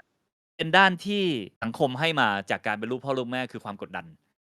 คือเมื่อกี้คุณบิ๊กไปแล้วก็เล่าให้น้องๆฟังต่อว่าประมาณยุค14ตุลาก็คือ2516นะครับตอนนี้ก็ประมาณ52ปีที่แล้วครับตอนนั้นมีนักศึกษาออกมาประท้วงเงินประมาณเป็นแสนๆคนร่วมกับประชาชนด้วยนะครับคิดภาพม็อบเมื่อ 4-5 ปีก่อนก็ใหญ่ถึงใหญ่กว่านะครับไม่แน่ใจว่าใหญ่กว่าหรือเปล่าแต่ใหญ่ประมาณนั้นแหละแล้วก็พ่อแม่พี่เบนก็เป็นผู้นำนักศึกษาในตอนนั้นนะครับเป็นพ่อแม่ที่แล้วเขาก็แอคทีฟเรื่องการเมืองตั้งแต่อยู่ในรั้วมหาลัยกันทีนี้เล่าให้สั้นๆก็คือว่าคุณพ่อคุณแม่เนี่ยก็นำประชาชนแล้วก็นักกิจกรรมจำนวนมากต่อสู้กับรัฐบาลในยุคนั้นแล้วพอสู้เสร็จก็เกิดเหตุการณ์ที่รัฐบาลเข้าปราบปรามอย่างหนักนะครับผมโดยใช้อาวุธก็มีคนตายไปเยอะนะครับก็เกิดเหตุการณ์นักศึกษาต้องหนีเข้าป่าหนีเข้าป่าปุ๊บพ่อแม่พี่ก็ต้องหนีเข้าป่าไปด้วยก็เลยต้องมาอยู่ในป่าจับปืนสู้กับรัฐบาลเป็นเวลา6 ปีแล้วก็พี่ชายของพี่เองเนี่ยก็เกิดในป่าก็เป็นตำนานมาตอนนั้นแหละมันก็เป็นที่รู้จักของสังคมเลยตอนพี่เกิดมาเนี่ยมันก็เป็นเหมือนเกิดมาในเงาพ่อเงาแม่ที่ทุกคนรู้จักกันนะครับยุคนี้อาจจะไม่ได้โด่งดังเท่าแต่ก่อนอยู่แล้วแต่ว่าก็คิดภาพ สมมุติว่าลูกใครก็ได้ที่ดังๆอะแล้วเกิดมาปุ๊บก็ทุกทางสังคมก็จะแบบเอ๊ะจะเป็นนักร้องเหมือนพ่อเปล่าเนี่ยเอ๊ยจะเป็นนักการเมืองเหมือนพ่อหรือเปล่าเนี่ยอะไรอย่างอาเงี้ยเราก็อยู่มาในเงาแบบนี้ ซึ่งไม่ได้เป็นเราคนเดียวลูกคนดังจำนวนมากก็โดนกันนะครับแต่ว่าตอบคำถามก็คือว่ามันก็เลยเป็นแรงผลักดันเลยเนาะที่ทำให้เราแบบขวนขวายหาวิธีออกจากเงาพ่อเงาแม่ตั้งแต่ยังเด็กนะครับซึ่งเป็นแรงผลักดันที่ไม่ได้เป็นเชิงบวกมากนักเป็นเชิงการหาอีโก้แล้วก็ที่ยืนให้ตัวเอง แต่ว่าก็เป็นแรงผลักดันที่สำคัญอย่างหนึ่งอืมเพราะฉะนั้นมันจะมีทั้ง2ทางบวกกันกับการเป็นลูกพ่อลูกแม่เนี่ยที่โดนดันสุดท้ายก็โดนดันออกไปให้เราพยายามหาทำอะไรที่ใหญ่กว่าตัวเราเองทั้งคู่แต่ว่าในด้านหนึ่งที่ได้มาจากพ่อจากแม่โดยตรงก็คือเรื่องของการแสวงหาและการตามหาสิ่งที่ลึกซึ้งแต่สิ่งที่ได้มาจากสังคมก็คือการพยายามเติมเต็มอีโก้ตัวเองเพื่อให้รู้สึกว่าหาตัวตนให้ตัวเองอะฉันเป็นฉันนะฉันไม่ใช่ลูกพ่อลูกแม่อย่างเดียวนะฉันต้องออกจากเงานี้ให้ได้ซึ่งตอนเด็กๆมันยังไม่เข้าใจหรอกว่าแรงผลักดันทั้ง2อย่างเนี่ยมันประสานกันหรือว่ามันแยกออกจากกันยังไงบ้างแต่ครัว่าบเราก็ค่อยๆเรียนรู้อยู่กับมันแล้วก็เรียนรู้ที่จะ let go แล้วก็เติบโตมาแล้วก็วางแต่ละอย่างไปได้จนแก่จนอายุมากขึ้นเรื่อยๆแต่ว่าตอนเด็กๆก็จะเป็นอย่างนั้นเสียเยอะนะครับผมโอเคอืพี่มแล้วถ้าเกิดว่าเรามาดูยุคเราพี่คือผมอะไม่ได้ตามพี่สิงห์ไม่ได้รู้จักพี่สิงห์ตอนยุคอินซีแดงตอนนั้นผมก็ยังเด็กมากผมก็ยังนั่งเล่นกระเจียวตัวเองอยู่บ้านอยู่แต่ว่าผมอะจะมาเห็นพี่สิงห์สนุกไหมครับก็เล่นสนุกไหมผมเล่นสนุกดีฮะสนุกดีก็ทุกวันนี้ก็ยังเล่นอยู่สบายๆพี่แต่ว่าคือเออ ผมจะมารู้จักพี่สิงห์เนี่ยตอน very good ยุคการเมืองตอนที่พี่สิงห์เข้าร่วมการประท้วงการเมืองเมื่อประมาณ 4-5 ปีที่แล้วตอนนั้นอาจจะเป็นตอนที่ผมเห็นหน้าพี่สิงห์เยอะแล้วก็เริ่มรู้จักว่าผู้ชายคนนี้เป็นใครแล้วก็มีแนวคิดยังไงแล้วก็เขากำลังผลักดันชูเรื่องอะไร ซึ่งผมพูดตรงๆว่าผมก็เป็นคนหนึ่งที่เข้าร่วมแล้วก็การที่เรามี hype ขนาดนั้นมีความคาดหวังกับบ้านเมืองเรามากขนาดนั้นเนี่ยแต่สุดท้ายกระบวนการมันไปต่อไม่ได้มันแพ้มันมีผู้สูญเสียมันมีผู้ที่ต้องหลบหนีออกไปเหมือนย้อนกลับไปสมัยรุ่นพ่อรุ่นแม่เลยแต่อาจจะซอฟต์กว่าเนี่ยคือในมุมผมอะการแพ้ในครั้งนั้นเนี่ยมันเอฟเฟกต์เราค่อนข้างเยอะมันสร้างแผลในใจผมพอสมควร แต่ว่าผมอยากถามในมุมพี่เพราะว่าพี่ก็เหมือนก็ใส่สุดมากกว่าผมไงพี่ก็แบบอยู่ข้างหน้าเราได้เห็นหน้าพี่บ้างอะไรเงี้ยเหตุการณ์ครั้งนั้นมันมันสร้างแผลให้พี่ไหมหรือว่ามันเจ็บปวดไหมหรือว่ามันเอฟเฟกต์พี่ขนาดไหนมันก็สร้างบาดแผลให้ทุกคนแต่ว่าอาจจะในคนละรูปแบบกันแล้วก็สิ่งที่คุณบิ๊กพูดมานี่ก็เป็นเงาสะท้อนที่ดีว่าในชะตากรรมของบ้านเมืองย่อมมีชะตากรรมของบุคคลอยู่ในนั้นแปลว่าทุกคนเข้าร่วมเหตุการณ์ที่เป็นเหตุการณ์ส่วนรวมแบบเนี้ยแต่ทุกคนต้องย่อมมีเหตุผลส่วนตัวในการเข้าร่วมด้วยครับแปลว่าอะไรแปลว่าเวลาผิดหวังมันก็ไม่ใช่เรื่องที่บ้านเมืองไปต่อไม่ได้อย่างเดียวแต่ย่อมเป็นลิงก์ไปกลับไปสู่ความรู้สึกส่วนตัวของบุคคลคนนั้นด้วยซึ่งมันก็ต้องมาก่อนว่าเขาเองเข้าร่วมสิ่งเหล่านี้เพราะอะไรผมเองต่อเนื่องมาจากคำตอบที่แล้วเนี่ยมันก็เหมือนกันเลยคือมันมี2ทาง 1คือเราก็อยากเห็นบ้านเมืองดีอยู่นี้จริงๆแล้วเราเข้าใจว่าแบบอุปสรรคของการพัฒนาในตอนนั้นก็คือแก๊งลุงๆที่อยู่ในอำนาจมานานครับครับแล้วก็ความไม่ยุติธรรมอะไรหลายๆอย่างในสังคมอันนั้นเป็นเรื่องส่วนรวมเราก็อยากที่จะช่วยซัปพอร์ตแต่ว่าถ้ามันเป็นเรื่องส่วนรวมอย่างเดียวเนี่ยเราก็จะสามารถซัปพอร์ตในบทบาทไหนก็ได้แต่พอมันมีเรื่องส่วนตัวเข้ามาเนี่ยก็ต้องยอมรับว่าบางทีมันก็มีอาการอยากมีบทบาทในสังคมในช่วงเวลาแห่งความเปลี่ยนแปลงครับครับคือกลัวตกขบวนอะว่างั้น อาครับแต่ว่าตอนทำไปเนี่ยก็คงไม่ยอมรับกับตัวเองหรอกว่าฉันทำสิ่งเหล่านี้เพราะกลัวตกขบวนอาจจะมีเหตุผลที่ดีงามกว่านั้นมาแต่ถ้าเราซื่อสัตย์กับตัวเองเนี่ยมันไม่ใช่100%นะแต่มันมีเปอร์เซ็นต์อยู่ในนั้นอยู่แล้วที่เราเข้าใจพี่เราก็ทำเพราะอยากอยู่ในหน้าหนึ่งของความเปลี่ยนแปลงตรงนี้ด้วยเพครับราะฉะนั้นมันซ้อนกันนะเรื่องส่วนรวมกับเรื่องส่วนตัวใช่แล้วเราก็คิดว่าวิธีหนึ่งในการเติบโตคือการซื่อสัตย์กับตัวเองว่าเราทำตอนนั้นเพราะอะไรแล้วเราจะก้าวต่อไปยังไงได้บ้างยังไงได้บ้างเอ่อตอนที่มันไม่ไปอย่างหวังเนี่ย มันก็ได้เรียนรู้หลายๆอย่างทั้งในเชิงความผิดหวังในเชิงสังคมแน่นอนมันมีอยู่แล้วเพราะเราตอนนั้นเราก็คิดว่ามันจะมีความเปลี่ยนแปลงที่ชัดเจนอะไรมากกว่านี้ครับแต่อย่างที่2คือพออายุมากขึ้นเนี่ยมันก็ได้เข้าใจอะไรบางอย่างว่ามันไม่ใช่ไม่เกิดความเปลี่ยนแปลงเลยแต่ว่ากระบวนการเปลี่ยนแปลงมันคือกระบวนการที่ค่อยๆมีการเจรจากันผ่านฟอร์สต่างๆของสังคมทีใช่ละนิดอืมงัดข้อกันไปเรื่อยๆถึงแม้เราไม่สามารถ เปลี่ยนทุกอย่างแบบอย่างที่เราต้องการได้ แต่ว่าเวลาผ่านไปเรามีสสอายุ20โผล่เข้ามาในสภาไปนั่งงัดข้อกับลุงอาเพิ่งเป็นปรากฏการณ์ใหม่ๆซึ่งเราไม่เคยเห็นเลยครับตั้งแต่ตอนเราเด็กๆนะครับผมมีพรรคซึ่งเป็นตัวแทนเราในอีกแบบหนึ่งอะครับเออที่ไม่เคยมีมาก่อนเช่นเดียวกันอืมนะครับผมก็ แล้วก็มีอีกหลายๆอย่างเกิดขึ้นมาเพราะฉะนั้นการงัดข้อมันได้เกิดขึ้นแล้วมันไม่สามารถกลับไปเป็นเหมือนเดิมที่เขาอยากทำอะไรก็ได้อีกต่อไปแต่ว่าขณะเดียวกันเนี่ยเราก็ได้สำรวจตัวเองทั้งในแง่ความใจร้อนของคนหนุ่มในตอนนั้นก็ยังเป็นคนหนุ่มอยู่กว่านี้นะแล้วก็เรื่องของกระบวนการที่เกิดขึ้นมาพร้อมความอยากในความเปลี่ยนแปลงก็คือความเกลียดชังและการแบ่งแยกซึ่งตอนนั้นก็หลุดไปในกระบวนการนั้นบ้างเหมือนกันที่ทำให้เราเกลียดชังและแบ่งแยกคนที่อาจจะแตกต่างจากพวกเราหรือบางทีแม้กระทั่งคนที่เหมือนกันก็ต้องมาแบ่งคลาสกันอีกว่าใครจริงแท้กว่ากันใครอ่อนด้อยกว่ากันอะไรเงี้ยใช่พี่ทำให้กระบวนการซึ่งควรจะร่วมมือกันเพื่อสร้างความเปลี่ยนแปลงในสังคมเนี่ยกลายเป็นกระบวนการของการประกวดอีโก้กันค่อนข้างเยอะซึ่งเราก็ไปอยู่ในกระบวนการด้วยแต่พอสเต็ปแบ็กกลับมาแล้วพอมันจบลงแล้วได้ถอยกลับมาดูเนี่ยก็ได้เห็นว่ามันไม่ใช่ทางในการพัฒนาตนเองในฐานะบุคคลคนหนึ่งในอนาคตแล้วมันไม่ใช่วิถีทางเดียวในการที่จะมีส่วนร่วมในการเปลี่ยนแปลงของสังคมได้เราสามารถมีส่วนร่วมในการเปลี่ยนแปลงได้โดยที่ไม่จำเป็นต้องยึดโยงกับการวิพากษ์วิจารณ์ทางการเมืองอย่างเดียวซึ่งอันนั้นเป็นวิธีหนึ่งที่สำคัญใช่นะครับแต่ว่ามันย่อมมีวิธีอื่นซึ่งมองเห็นความเป็นคนของกันและกันมากกว่านั้นแล้วก็ผมก็เลยยกให้ความเป็นคนขึ้นมาเหนือความเ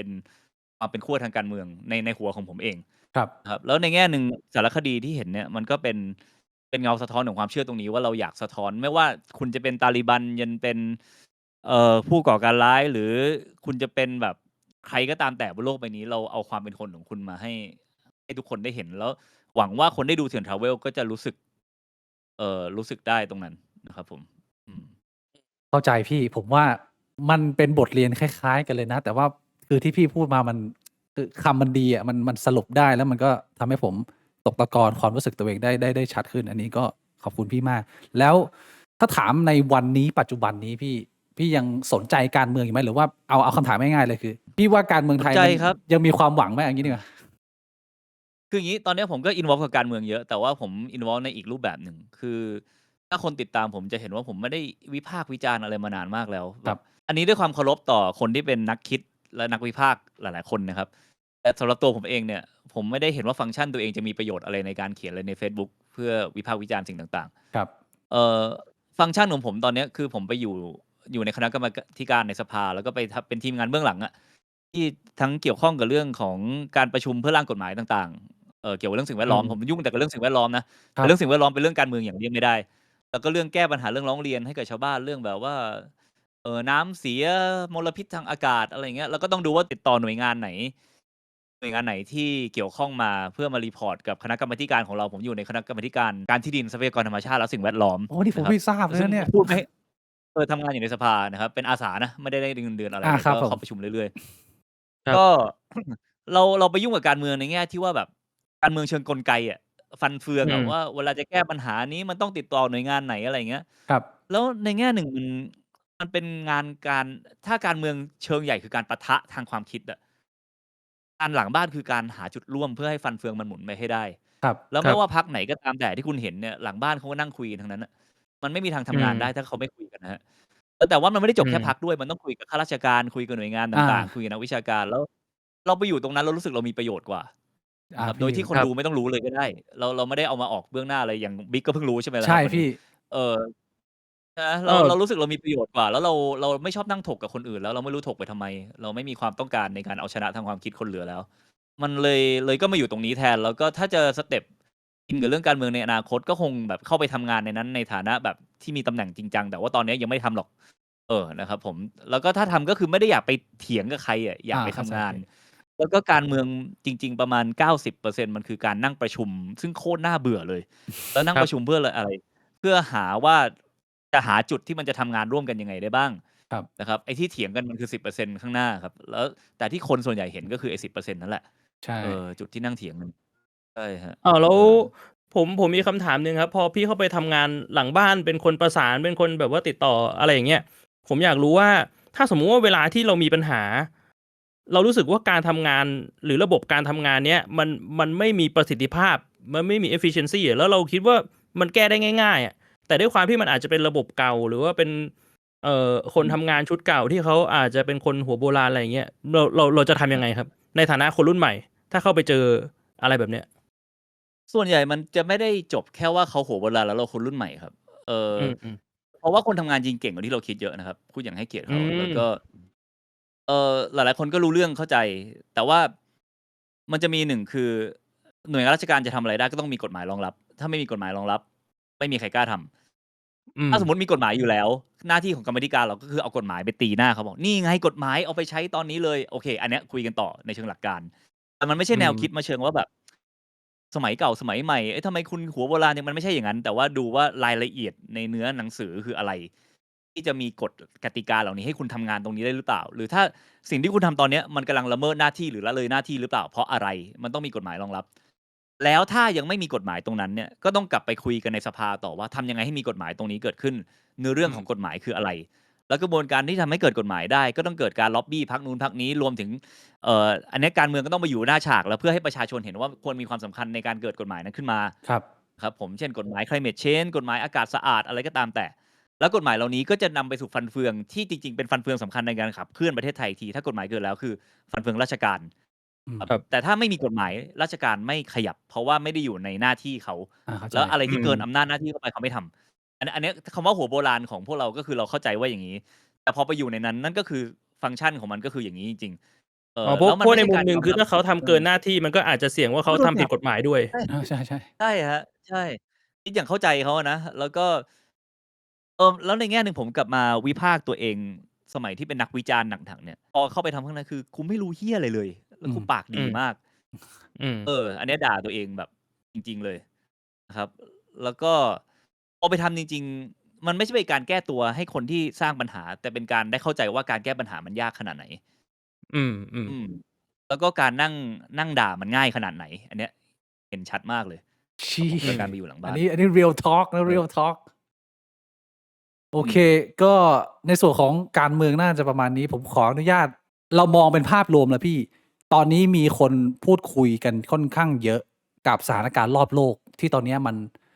มันตีกันเยอะมากนะ บางคนก็บอกว่าตอนนี้เราอยู่ในสงครามโลกครั้งที่3แล้วบางคนก็บอกว่ามันยังมาไม่ถึงขั้นนั้นมันยังเป็น regional war อยู่ในมุมมองของพี่สิงห์ที่ตามเรื่องพวกนี้หรือว่ามองไปเนี่ยเอานี้เป็นความคิดเห็นส่วนตัวแล้วพี่เรียกว่าตอนนี้เราอยู่ในสงครามโลกครั้งที่3แล้วไหมหรือว่ายังแล้วถ้ายังเนี่ยโอกาสเกิดมากน้อยแค่ไหนจากการที่เรามองสังคมมนุษย์ในทุกวันนี้ยังไม่ถึงแต่กำลังก้าวเข้าไปใกล้อย่างน่าวิตกนิดหนึ่งนะครับโดยที่ปัจจัยมันมีหลายๆอย่างด้วยกันแต่ให้เห็นภาพเนี่ยก็คือผู้ลี้ภัยนะครับทั่วโลกนะปีนี้มีอยู่120ล้านคนโอ้สูงสุดในประวัติศาสตร์ของพวกเราในฐานะสปีชีส์มนุษย์ครับช่วงสงครามโลกครั้งที่2ยังไม่เยอะเท่านี้ครับประชากรตอนนั้นน้อยกว่านี้ด้วยแหละแต่ว่าตอนเนี้ย120ล้านคนซึ่งแน่นอนเหตุผลหลักๆคือสงครามอยู่แล้วเหตุผลรองลงมาคือ climate change นะครับเรื่องภาวะโลกด่วนทำให้คนต้องหนีน้ำท่วมหนีไฟป่าหนีอะไรกันออกมาอยู่บ้านตัวเองไม่ได้120ล้านข้อแรกคือนอกจากเราตีกันแล้วเนี่ยข้อที่2คือต่อไปโลกจะขาดแคลนมากขึ้นโลกจะอยู่ยากมากขึ้นจากภาวะความเปลี่ยนแปลงเชิงภูมิอากาศครับแล้วคิดภาพแบบคุณบิ๊กอยู่คุณบ่วงในห้องมีอาหารครบอากาศเย็นไม่ตีกันถ้าห้องนั้นอยู่ดีข้าวเหลือจานเดียวขึ้นมาแล้วอยู่ดีอากาศร้อนขึ้นมาอยู่ดีมีน้ำท่วมมาถึงตาตุ่มอะไรเงี้ยจะเริ่มตีกันวันไหนเพราะฉะนั้นเรื่องความขาดแคลนและความเปลี่ยนแปลงทางธรรมชาติเนี่ยเกี่ยวข้องกับสงครามอย่างเลี่ยงไม่ได้รวมถึงการแย่งชิงทรัพยากรที่จะจำเป็นต่อการอยู่รอดด้วยครับซึ่งทรัพยากรพวกนี้มันก็เปลี่ยนไปเรื่อยๆนะก่อนหน้าในยุคนี้มันก็น้ำมันใช่ไหมต่อไปยุคต่อไปจะเป็นพวกแบบลิเธียมโคบอลต์แมงกานีสอะไรที่เอาไว้ทำแบตเตอรี่ก็สำคัญมากเหมือนกันสิ่งเหล่านี้มันก็จะทำให้โลเคชันของความขัดแย้งย้ายไปเรื่อยๆทางคองโกก็เป็นโซนขัดแย้งเพราะอะไรเพราะมีแร่สำคัญอยู่ตรงนั้นนะครับผมคือโคทานแล้วก็อย่างสุดท้ายก็คือว่าในเชิงการเมืองเนี่ยพอหลังสงครามโลกครั้งที่2ฝั่งซ้ายฝั่งลิเบอรัลเนี่ยชนะเยอะเพราะว่าโลกพยายามหันหน้าเข้าหากันพยายามเปิดพรมแดนพยายามเกิดโลกาภิวัตน์พยายามรับผู้ลี้ภัยพยายามยอมรับเพศสภาพอันหลากหลายยอมรับสีผิวอันหลากหลายซึ่งเป็นเรื่องดีนะครับในเชิงหลักการแต่พอยุคปัจจุบันเนี่ยการยอมรับเหล่านั้นเริ่มนำไปสู่ภาวะซึ่งคนที่มองตัวเองว่าเป็นคนส่วนใหญ่หรือคนที่เป็นบรรทัดฐานของสังคมเขารู้สึกว่าเขาเริ่มเสียเปรียบมาแล้วเนี่ยไม่ว่าจะเป็นคนที่อยู่ในประเทศนั้นอาจจะไม่ได้อยู่มาตั้งแต่ดั้งเดิมแต่ว่าอยู่แล้วก็มีคนกลุ่มอื่นเข้ามาแล้วเขาก็สูญเสียงานไปหรือหญิงชายซึ่งเพศสภาพแบบตรงตามสภาวะมาตรฐานสังคมแล้วก็เลยรู้สึกว่าแบบทำไมต้องมีมาตรฐานอะไรอีกมากมายมากำหนดชีวิตพวกเขาว่านี่อะไรเงี้ยทำให้การเมืองฝั่งซ้ายมันค่อยๆเสียความป๊อปปูล่าไปเรื่อยๆการเมืองฝั่งขวาเข้ามาแทนที่ไม่ว่าจะเป็นทรัมป์หรือว่าจะเป็นในยุโรปหรือเป็นในเอเชียก็ตามแต่นะครับผม เมื่อภัยมาถึงตัว เมื่อความเดือดร้อนมาถึงตัวฝั่งขวาจะขายดีกว่า เมื่อตอนยามสงบและมีกินฝั่งซ้ายจะขายดีกว่า เพราะฝั่งซ้ายเป็นไอเดียซึ่งดูดี แต่ฝั่งขวาเป็นไอเดียเพื่อความอยู่รอด ค ค่ รั อบ นข้างเยอะ ประเทศไทยเราก็จะเห็นตัวอย่างก่อนหน้านี้ พอเกิดภัยทะเลาะกับเพื่อนบ้านปุ๊บ การเมืองฝั่งขวาก็ขึ้นมาป๊อปปูล่าขึ้นมาในครับ บ้านเราเหมือนกันครับ เรื่องชาตินิยม เรื่องอนุรักษ์นิยมอะไรก็ตามแต่ แต่ว่ามันไม่ใช่ขวาหันแค่บ้านเรานะ มันขวาหันกันทั้งโลกตอนนี้ แล้วการที่ขวาหันนี่คือทุกคนยินดีจะละทิ้งภาวะส่วนรวม เพื่อภาวะส่วนตัวมากขึ้นในฐานะรัฐชาติต่างๆ แล้วในโลกที่ขาดแคลนมากขึ้น โลกที่มีความเปลี่ยนแปลงทางภูมิอากาศมากขึ้น โลกที่มีความรุนแรงอยู่แล้วเป็นทุนเดิมมากขึ้น แล้วก็บวกกับโลกที่ทุกคนยินดีเข้าไปหาการดูแลประเทศตัวเองมากกว่าดูแลภาวะส่วนรวมมากขึ้นเนี่ย มันก็เป็นทางที่ค่อยๆ กระดึบเข้าสู่ความขัดแย้งและสงครามมากขึ้นเรื่อยๆ ปัจจุบัน Major War ก็มีอยู่เยอะแล้ว แล้วก็มีอันที่รอปะทุ หรือว่าเป็นคลื่นใต้น้ำอยู่อีกบ้าง แล้วก็อันใหม่ซึ่งเรายังไม่คิดเลยว่ามันจะเป็น Major War หรือจะกลายเป็น War ได้ ก็เดี๋ยวต้องรอดูในอนาคตว่าจะกลายเป็นสงครามหรือเปล่านะครับ อย่างเช่นกรีนแลนด์ซึ่งดูเหมือนว่าแต่ละที่ก็จะแผ่อิทธิพลเข้าไปแล้วนะครับ หรือว่าต่อไปจะเกิดการขุดเหมืองใต้ทะเลลึก Deep Sea Mining เพื่อเอาแร่พวกที่มาทำนี่แหละ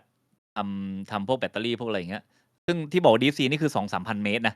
ก่อนหน้านี้มนุษย์ไม่เคยไปขุดเหมืองมาตลอดเลย ก็จะเป็นอีก frontier หนึ่งซึ่งมหาอำนาจจะไปรบกันตรงนั้นว่าแบบใครจะเป็นผู้ครอบครองพื้นที่ตรงนี้ได้ อันนี้แหละครับ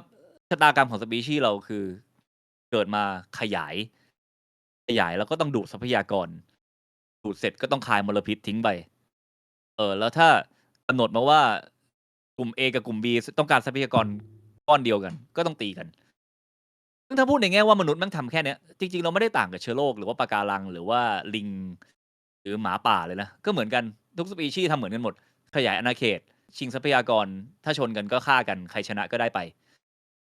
เราอาจจะแค่คิดไปเอง นี่คือข้อสรุปที่ผมได้จากการทำ Bad Bad World นะว่าเราอาจจะคิดไปเองก็ได้ว่าเราเป็นสัตว์ประเสริฐ เราไม่ได้เป็นก็ได้ เดี๋ยวอัน แล้ว เนี้ย ก็เรา น่าสนใจ แล้วการที่เราไม่เป็นก็อาจจะไม่เป็นไรก็ได้ ก็ยอมรับไปว่าเราก็ได้แค่นี้แหละ แล้วถ้าเราสูญพันธุ์ไปจริงๆ ด้วยการกระทำของเราเองก็ไม่ใช่เรื่องใหญ่อะไร ก็โลกใบนี้ก็อยู่ต่อไป คำว่ารักโลกเนี่ยจริงๆมันผิดนะครับ เพราะโลกอยู่ต่อได้ เราเนี่ยตายห่า ก็ซูมเอาต์ออกมาที่สุดอะแบบสงครามถ้าคนตาย1คนมันคือโศกนาฏกรรม เด็กตาย1คนคือเรื่องโคตรเศร้า ครอบครัว1ครอบครัวตายคือโคตรเศร้า แต่พอซูมออกมาเป็นสปีชีส์แบบอย่างเงี้ยมันก็เป็นปรากฏการณ์อะปรากฏการณ์ที่ดูเหมือนว่ายังไงก็อยู่ต่อไป ในเชิงปรัชญาของทางศาสนาพุทธที่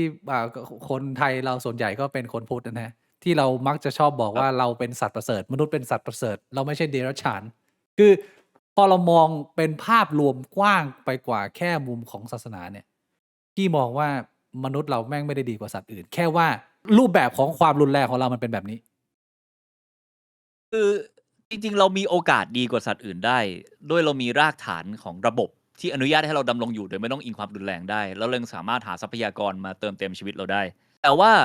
ระบบเหล่านั้นซึ่งเป็นรากฐานให้ทุกคนสามารถอยู่อย่างสงบได้อะล้วนแล้วสร้างมาด้วยความรุนแรงรัฐชาติทุกประเทศสร้างจากสงครามนะครับ แล้วเราก็ยกคนที่ใช้ความรุนแรงเหล่านั้นในการสร้างประเทศเหล่านี้ขึ้นมาว่าเป็นฮีโร่ในอดีตการในฐานะบรรพบุรุษ เพื่อที่เราจะได้มีโอกาสอยู่อย่างไม่ต้องรุนแรงได้ แต่ถ้าสมมุติว่าโลกมันถอยหลังไปยังจุดที่เราไม่สามารถดำรงอยู่ในระบบที่รองรับให้เราอยู่อย่างไม่รุนแรงได้ พวกเราทุกคนมียีนนั้นอยู่ในตัวนะครับ ยีนที่พร้อมจะหยิบอาวุธขึ้นมาฆ่ากันในภาวะซึ่งขาดแคลน ภาวะซึ่งแบ่งชัดเจนว่าอันนี้ A อันนี้ B อันนี้พวกกู อันนี้พวกมึง มันเกิดการทดลองแบบนี้ขึ้นมาในโลกหลายรอบมากแล้ว รวันดา โคโซโว ดาร์ฟูร์กาซาในปัจจุบัน ขอแค่มีการแบ่งว่านี่พวกมึงนี่พวกกู แล้วมีการบอกว่าอีกฝั่งหนึ่งไม่ใช่มนุษย์ฆ่ากันได้ยับเยินมาก ไม่ว่าคนเชื้อสายไหนประเทศไหน เพื่อนบ้านเราเขมรแดงไม่ได้นานมากนะครับ ไม่กี่สิบปีเอง พม่าตอนนี้ก็ยังดำเนินอยู่ในปัจจุบัน โรฮิงญาก็โดนไปแล้วในแบบนี้ ซ้ำแล้วซ้ำอีก ซ้ำแล้วซ้ำอีก แล้วก็กลับไปดูกฎของจักรวาลนะครับ ว่าแบบการที่จักรวาลกำหนดมาว่าสิ่งมีชีวิตทุกชนิดต้องดำรงอยู่ได้ด้วยการแดกสิ่งมีชีวิตชนิดอื่นเนี่ย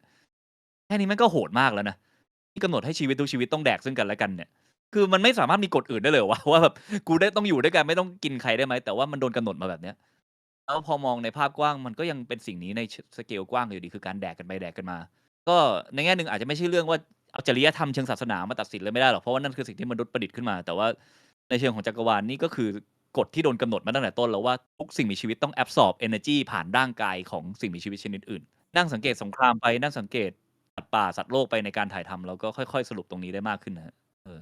คุณชาบอกว่าเอาจริงๆโยงไปถึงพระศิวะได้นะ เกี่ยวกับกระเจียวด้วย แต่มันจะยาว What the hell bro หมายถึงกระเจียวจะยาวหรือว่าเรื่องจะยาวใช่คุณชาเขานับถือพระศิวะเขาเทพแห่งการทำลายล้างก็จริงๆมันก็เป็นวงจรนี้แหละที่ผมพูดอยู่ถ้าเป็นชาวพุทธเขาจะเรียกสามสาราคือเกิดใหม่ตั้งอยู่แล้วก็โดนทำลายทิ้งไปเพื่อให้สิ่งใหม่เกิดขึ้นมาได้ครับอันนี้เข้าใจครับก็เป็นวงจรอย่างนี้ไปไอ้ตรงเนี้ยผมเข้าใจแต่ว่าไอ้ส่วนกระเจียวเนี่ยมันเกี่ยวตรงไหนครับคุณชาที่บอกว่าเกี่ยวกับกระเจียวเนี่ยไอ้ตรงมันเป็นวงจรว่ามันจะต้องมีหดมีแข็งพอมันแข็งแล้วเดี๋ยวมันก็กลับมาหดอะไรอย่างเงี้ย What the hell bro เกี่ยวเลยเป็นเดี๋ยวก็เหี่ยวเดี๋ยวก็หำตึงอะไรอย่างงี้ว่าไปโอ้ผมเลยหลุดจากเมื่อกี้เลยคือเมื่อกี้เนี่ยผมยังอยู่วิชาการอยู่ที่พี่สิงห์พูดอ่ะผมค่อนข้างเห็นด้วยนะแล้วมันทำให้ผมมีไอเดียอะไรบางอย่างที่บางทีผมอ่ะรู้สึก question ตัวเองในที่เราคิดแบบนี้หรือเปล่าโดยเฉพาะในอย่างกรณีของรัฐพม่าพี่หนึ่งใน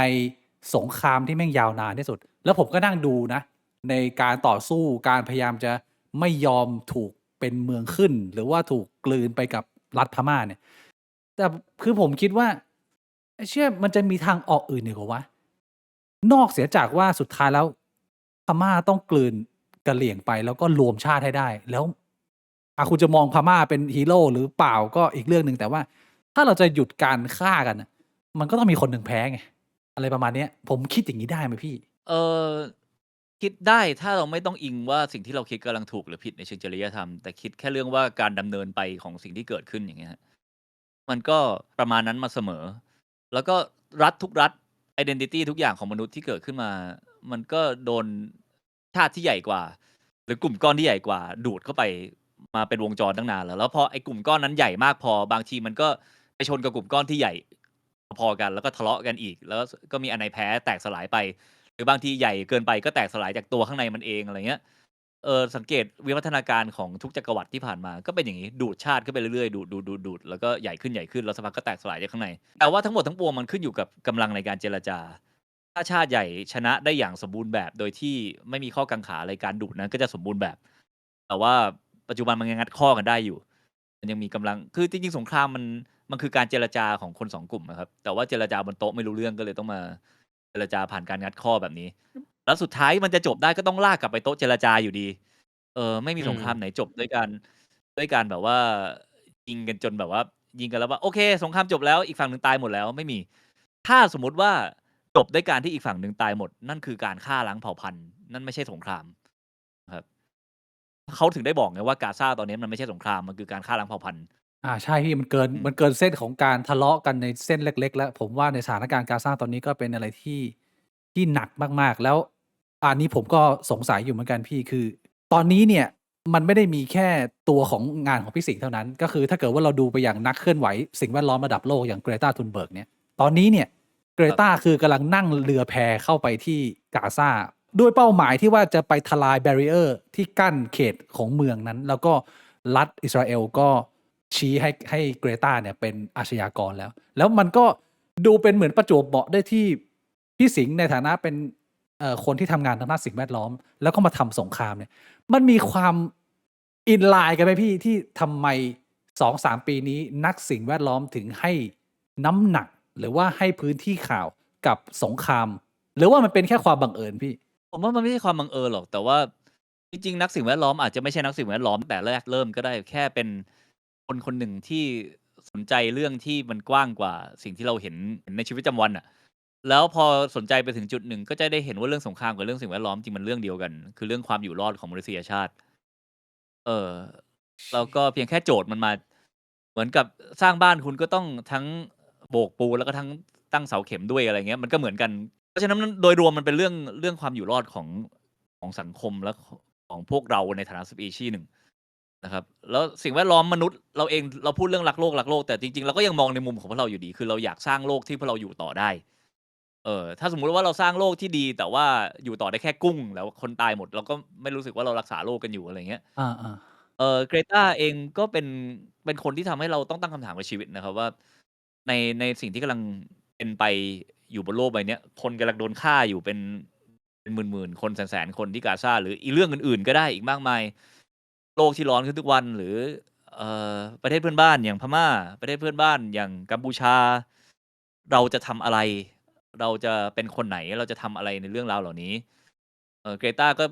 ด้วยความที่เขาอายุน้อยด้วยคงกระทุ้งให้หลาย ๆ คนแบบต้องคิดอะ แล้วก็ถ้าคำตอบคือการที่แบบว่าไม่เป็นไรหรอกฉันดูแลแค่เรื่องที่ฉันควบคุมได้คือครอบครัวฉัน เพื่อนฉัน แฟนฉัน อันนี้ก็เป็นความโอเคอีกแบบหนึ่งนะ ผมไม่ได้บอกเลยว่าทุกคนต้องมา involve กับเรื่องพวกนี้ ใช่ เออ ถ้าทุกคนมีความสามารถและมีสิทธิในการดูแลแค่เรื่องของตัวเองเท่านั้น อันนี้เราไม่เห็นด้วยกับการเมืองในรูปแบบที่เราต้องไปกดดันให้ทุกคนออกมา call out ทุกเรื่อง ๆ ออ ใช ก่ มา พี่ ออกมาต้องแบบแสดงบทบาททุกเรื่อง อันนั้นเป็นความน่าเหนื่อยหน่ายของสังคมอีกแบบหนึ่งเหมือนกัน ที่กดดันและบังคับกันอีกแบบหนึ่ง มันไม่เวิร์ก แต่ ทา ผ ง ม นั้น แค่ น่ะ คิดว่า แล้วมันทำให้เกิดความตึงเครียดในสังคมสูงมาก แทนที่เราจะแบบร่วมกันด้วยความรู้สึกเป็นพาราดอนภาพแบบ อยากช่วยเหลือพี่ ๆ น้อง ๆ กัน กลายเป็นว่าโดนกดดันกัน แล้วใครทำไม่น้อยไปมากไปก็โดนด่า กดดันกันด้วยการด่า อะไรเงี้ย อืม เราไม่ชอบแบบนั้น แต่ว่าผมคิดว่าคนอย่าง Greta อย่างเงี้ยมันเป็นตัวกระตุ้นได้ให้เราตั้งคำถามกับตัวเองว่า เราเองทำมากน้อยไปมากขนาดไหน สำหรับคนอย่างผมอะการได้เห็นเด็กคนหนึ่งออกมาทำขนาดเนี้ย มันก็ทำให้เราอยากสร้างประโยชน์มากขึ้น ในฐานะสิ่งที่เราทำได้ครับ มันมีฉากหนึ่งใน EP 2 ครับที่ผมรู้สึกว่าตอบอันนี้ได้ค่อนข้างชัด ที่ผมเพิ่งนึกเมื่อกี้เลยคือ ตอนที่พี่สิงห์กำลังติดตามทางทหารกะเหรี่ยงอยู่ แล้วพี่สิงห์บอกว่า ผมอาจจะโมโหนะเวลาผมเห็นขยะในสิ่งแวดล้อมในธรรมชาติในป่า อะไรเงี้ย แต่ว่าในสถานการณ์เนี้ยก็ช่างแม่งนะ มันเหมือนกับว่าสิ่งแวดล้อมอะมึงต้องรอก่อน ความอยู่รอดของสิ่งมีชีวิตอะมันเป็น priority หลักของชีวิต มันก็เลยพอจะเป็น ชอบที่คุณบิ๊กก็ตีความในแบบหนึ่งไปเลย ซึ่งก็ดี อยากฟังต่อไหนเชิญพูดต่อหน่อย ก็นี่แหละครับ คือผมแค่มองประเด็นที่พี่พูดถึงตัวเอง พูดถึงมุม Greta แล้วก็ไอ้ซีนนั้นน่ะมันขึ้นมา แล้วผมรู้สึกว่า มันน่าจะเป็นเหตุผลนี้เปล่าวะ ที่ว่าถ้า เรายังหยุดตีกันไม่ได้ เรายังทำให้มันอยู่ในสภาวะเสถียร stable สงบไม่ได้ เรื่องสิ่งแวดล้อมนี่ แม่งเป็น priority รองเว้ย คือมันคุยกันไม่ได้ มันยังไงมันไม่เกิดความร่วมมือกันอยู่แล้วอะ อะไรประมาณนี้ไหมพี่ มองงี้ได้ไหม? มองได้ แล้วก็ดีใจที่มองในแบบที่ต่างจากที่ผมคิดของผมเอง เพราะว่าหนังที่ดีคือหนังที่คนดูควรจะตีความมัน แล้วผมเองประโยคนั้นสำหรับผมนะ ในแง่แรกคือว่า เรื่องทิ้งขยะไม่ทิ้งขยะเนี่ย มันเป็นจริยธรรมส่วนตัวของเรา อืม ซึ่งในภาวะอย่างนั้นน่ะ การเอาจริยธรรมส่วนตัวมานั่งตัดสิน แล้วก็หงุดหงิดคนอื่นดูเป็นเรื่องไร้สาระมาก ครับ ๆ สำหรับผมนะ แล้วก็ข้อ 2 ก็คือว่า จริง ๆ คนกะเหรี่ยงเนี่ยเขามีวิถีซึ่งใกล้ชิดกับธรรมชาติมาก เขามีการผูกสายสะดือ ทุกคนจะมีต้นไม้ประจำตัวครับ เกิดมาปุ๊บจะเอาสายสะดือของเด็กคนนั้นไปผูกกับต้นไม้ต้นหนึ่ง แล้วก็จะเป็นต้นที่อยู่คู่เขาเลย เหมือนเป็น Spirit Animal ของเขาอะ เป็น Spirit Tree นะ แล้วก็เขาก็จะมีวิธีการทำไร่หมุนเวียน ซึ่งก็อิงกับหลักการธรรมชาติอะไรมากมาย ซึ่งผมก็ไม่รู้รายละเอียดมากนักในเชิงการเกษตรนะ แต่ว่าแนวคิดเรื่องการรักษาธรรมชาติมันอยู่ใน คัลเชอร์ เขาอยู่แล้ว เพียงแค่มันไม่ได้มาในรูปแบบการรักษาธรรมชาติแบบที่เราคุ้นชินกันในเชิงการเป็นคนชั้นกลาง ครับ ที่รับฟังสื่ออีกแบบหนึ่งมา แล้วการที่เราตัดสินไปว่าการทำแบบนี้มันเป็นแบบ ignorant ไม่สนใจเรื่องสิ่งแวดล้อมเลย ทำไมทำแบบนี้ล่ะ มันก็จะเป็นการเอาตัวเองเป็นศูนย์กลางไปอีก ครับ นั่นคือมุมมองของผม ก็เลยรู้สึกว่าทั้งหมดเนี้ยช่างแม่งเหอะ ไอ้เหี้ย มึงไม่ได้แบบเป็น judge of the world มึงไม่ใช่คนมาตัดสินโลกใบเนี้ย แต่ว่า ผมเลือกจะพูดแค่นั้นในหนังให้มันคลุมเครือ เพราะผมอยากให้คนดูไปคิดเองว่าทำไมต้องพูดวะ เฮ้ย ดีนะ ดี แล้วผมก็ดีใจที่บิ๊กตีความไปอีกแบบหนึ่งเลย อ๋อ เหรอครับ? ก็ ไม่ได้เป็นแบบที่พี่มองนะ ผมตีอีกแบบหนึ่ง โอเค บิ๊กตีความว่าคนเราต้องเอาให้รอดก่อนแล้วค่อยมาคุยเรื่องสิ่งแวดล้อมไหม ก็เป็นการตีความแบบหนึ่ง ซึ่งเข้าใจได้ว่าทำไมตีความแบบนั้น แต่ในความเป็นจริงผมคือคิดว่า ถ้าเราไม่ใส่ใจเรื่องสิ่งแวดล้อมแต่แรกอะโอกาสรอดเราน้อยมาก แต่ว่ามันต้องพูดในเชิง climate change อะไรพวกนี้ไง ไม่ใช่เรื่องการทิ้งขยะในป่า อา แต่ว่าอันนั้นมันเป็นแค่แนวคิดส่วนตัวของผม ครับ ซึ่งบางทีก็อาจจะเป็นแนวคิดส่วนรวมได้บ้าง แต่เราแค่ต้องการให้เห็นว่าเรื่องพวกนี้มันไม่สำคัญอะไรเลย เมื่ออยู่ในสถานการณ์ที่คนอื่นเขาแบบกำลังคุยกันด้วยปืนอยู่อะ ใช่ ไม่ได้คุยกันด้วยปากแล้วอะ พี่สิงห์ สถานการณ์ climate change โลกร้อนของเราตอนนี้อะมันหนักแค่ไหนพี่? มันเกินเส้นที่เราจะแก้ไขได้แล้วไหม? ผมว่าปีนี้นะ น่าจะเป็นปีหนึ่งที่เราเห็นภัยธรรมชาติรุนแรงเยอะมากคือผมไม่รู้ผมคิดไปเองหรือเปล่าผมไม่รู้ว่าโดยปกติแล้วเนี่ยภัยธรรมชาติมันเกิดบ่อยแบบนี้เพียงแต่เราไม่รู้ข่าวหรือว่าปีนี้หรือ2ปีที่ผ่านมาเนี่ยมันอั้นแล้วมันถี่มากไอสถานการณ์ climate change ตอนเนี้ยคร่าวๆพี่มองไงclimate change เนี่ยให้เห็นภาพคือว่าเมื่อ10 ปีที่แล้วเนี่ยเรารวมตัวกันสร้างสิ่งที่เรียกว่าสนธิสัญญาปารีสหรือว่า Paris Agreement ขึ้นมาครับเพื่อเป็นการตั้งเป้ารวมกับโลกว่าแบบ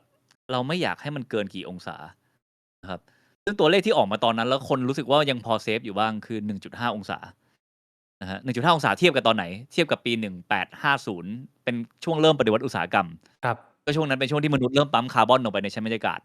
อุณหภูมิโลกก็เริ่มสูงขึ้นอย่างรวดเร็วตั้งแต่นั้นเป็นต้นมาทีนี้คำว่าอุณหภูมิโลกสูงขึ้นเนี่ยจริงๆโลกเรามันมีความเปลี่ยนแปลงเชิงอุณหภูมิตลอดเวลาอยู่แล้วแต่ว่ามันกินระยะเวลาเป็นแสนปีนะฮะการที่มนุษย์เราปั๊มคาร์บอนเข้าไปในชั้นบรรยากาศเนี่ยทำให้การเปลี่ยนแปลงอุณหภูมิมันเกิดขึ้นในหลักร้อยปีซึ่งเป็นการเปลี่ยนแปลงที่เร็วมากครับแล้วมันทำให้สิ่งมีชีวิต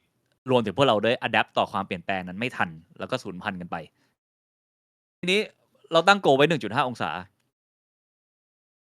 ไม่ให้เกินภายในปี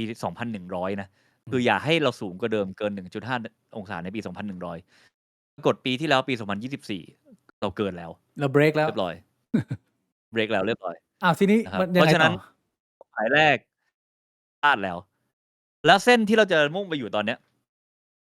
เราน่าจะไปแตะประมาณ 3-4 องศาในปี 2,100 ซึ่งแปลว่าเหตุการณ์ซึ่งเป็นผลพวงมาจาก climate change เนี่ยมีอะไรบ้างไฟป่าภัยแล้งภัยน้ำท่วมพายุโซนร้อนรวมถึงน้ำแข็งละลายsea level rise หรือระดับน้ำทะเลสูงขึ้นเนี่ยทุกอย่างเนี่ยมันจะเพิ่มขึ้นแต่ละอย่างจะเพิ่มขึ้นไม่เท่ากันขึ้นอยู่กับว่าเหตุการณ์ไหนมันเซนซิทีฟต่ออุณหภูมิที่สูงขึ้นเยอะกว่ากันครับแต่สิ่งที่ค่อนข้างชัวร์ๆเนี่ยคือพายุเนี่ยมักจะสูงขึ้นถ้าในปี 2,100 มันสูงขึ้น 3-4 องศานะความรุนแรงและความถี่ของพายุจะมากขึ้นกว่า 40 เท่าในปัจจุบันนะครับซึ่งมันคืออยู่กันไม่ได้แล้วอะในหลายๆโซนบนโลกใช่เออนะฮะแล้วแบบแนวคิดเรื่องการสร้างเมืองสร้างบ้านอะไรเนี่ยจะเปลี่ยนไปจากเดิมเยอะมากการปลูกอาหารอะไรก็จะแบบไม่ใช่พื้นที่เดิมบนโลกอะไรที่ทำได้นี่ยังไม่รวมภัยที่เรายังมองไม่เห็นเช่นน้ำแข็งละลายจะนำไปสู่แผ่นดินถล่มหรือว่าน้ำแข็งละลายจะนำไปสู่การปล่อยโรคระบาดอะไรบางอย่างซึ่งไม่เคยมีมาก่อนนะฮะแล้วก็หลุดมาจากน้ำแข็งสิ่งเหล่านี้ก็มีการวิจัยกันอยู่คือโลกร้อนมันจะเป็นลูกโซ่ไงเหมือนกับพอโลกยิ่งร้อนปุ๊บถ้าเกิดบ่วงโซ่ที่ทำให้โลกร้อนมากยิ่งขึ้นเช่นน้ำแข็งขั้วโลกละลายตอนแรกน้ำแข็งขั้วโลกเหนือเนี่ยมันเป็นสีขาวมันสะท้อนรังสี UV กลับไปสู่ชั้นบรรยากาศ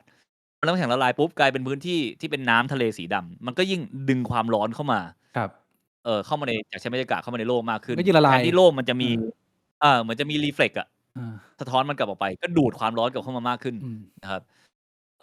หรือแบบอีกหลายอย่างพอไฟป่าเกิดขึ้นเยอะไฟป่าก็ทำลายป่าไปทำลายป่าไอสิ่งที่เรียกว่าคาร์บอนซิงค์หรือตัวดูดซับคาร์บอน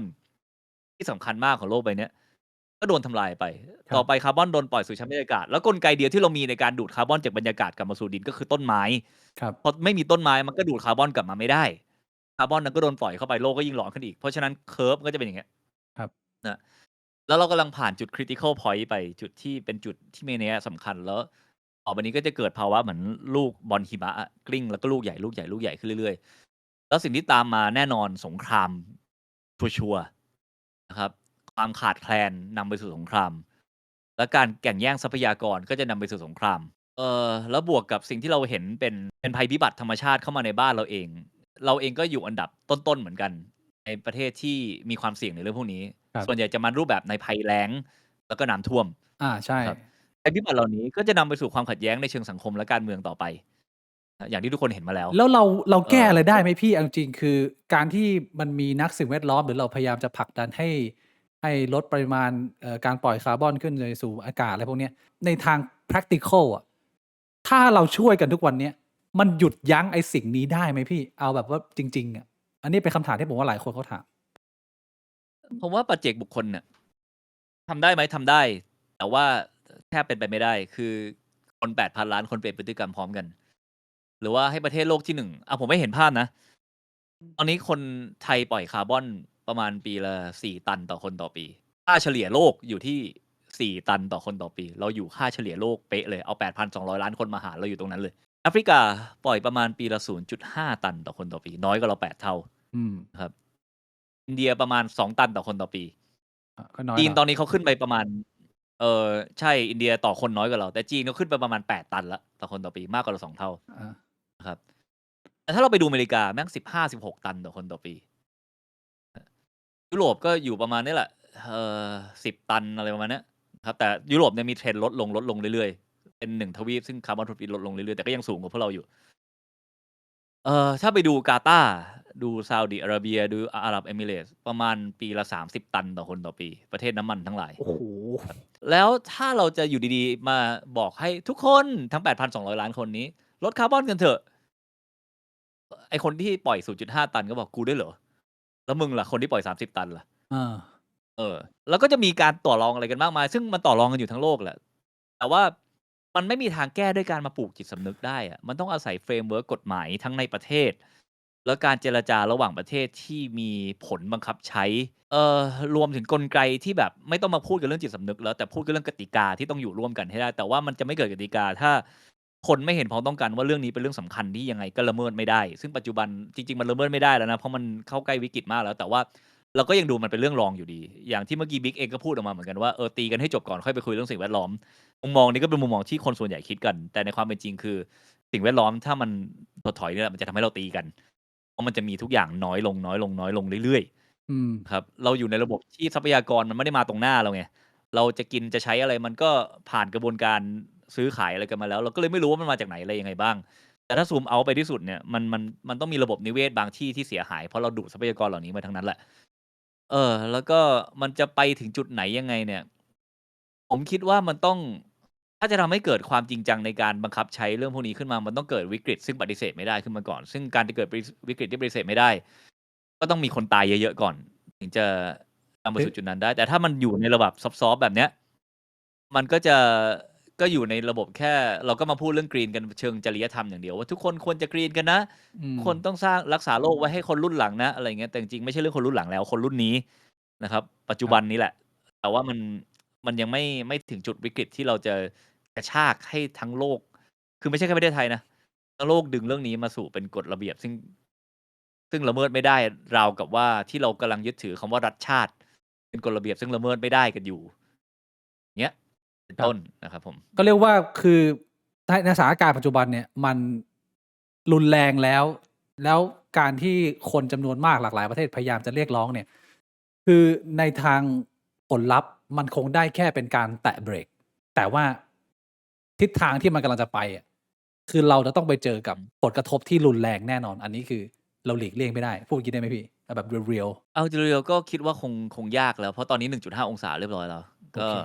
เพราะว่าปีที่แล้วมัน El Niño แปลว่ามันมีโอกาสที่อุณหภูมิมันจะกระชากขึ้น เพราะปรากฏการณ์ El Niño ปีนี้น่าจะต่ำลงกว่า 1.5 แต่ว่า trend โดยรวมอะมันสูงขึ้นเรื่อย ๆ ครับ นะครับ ก็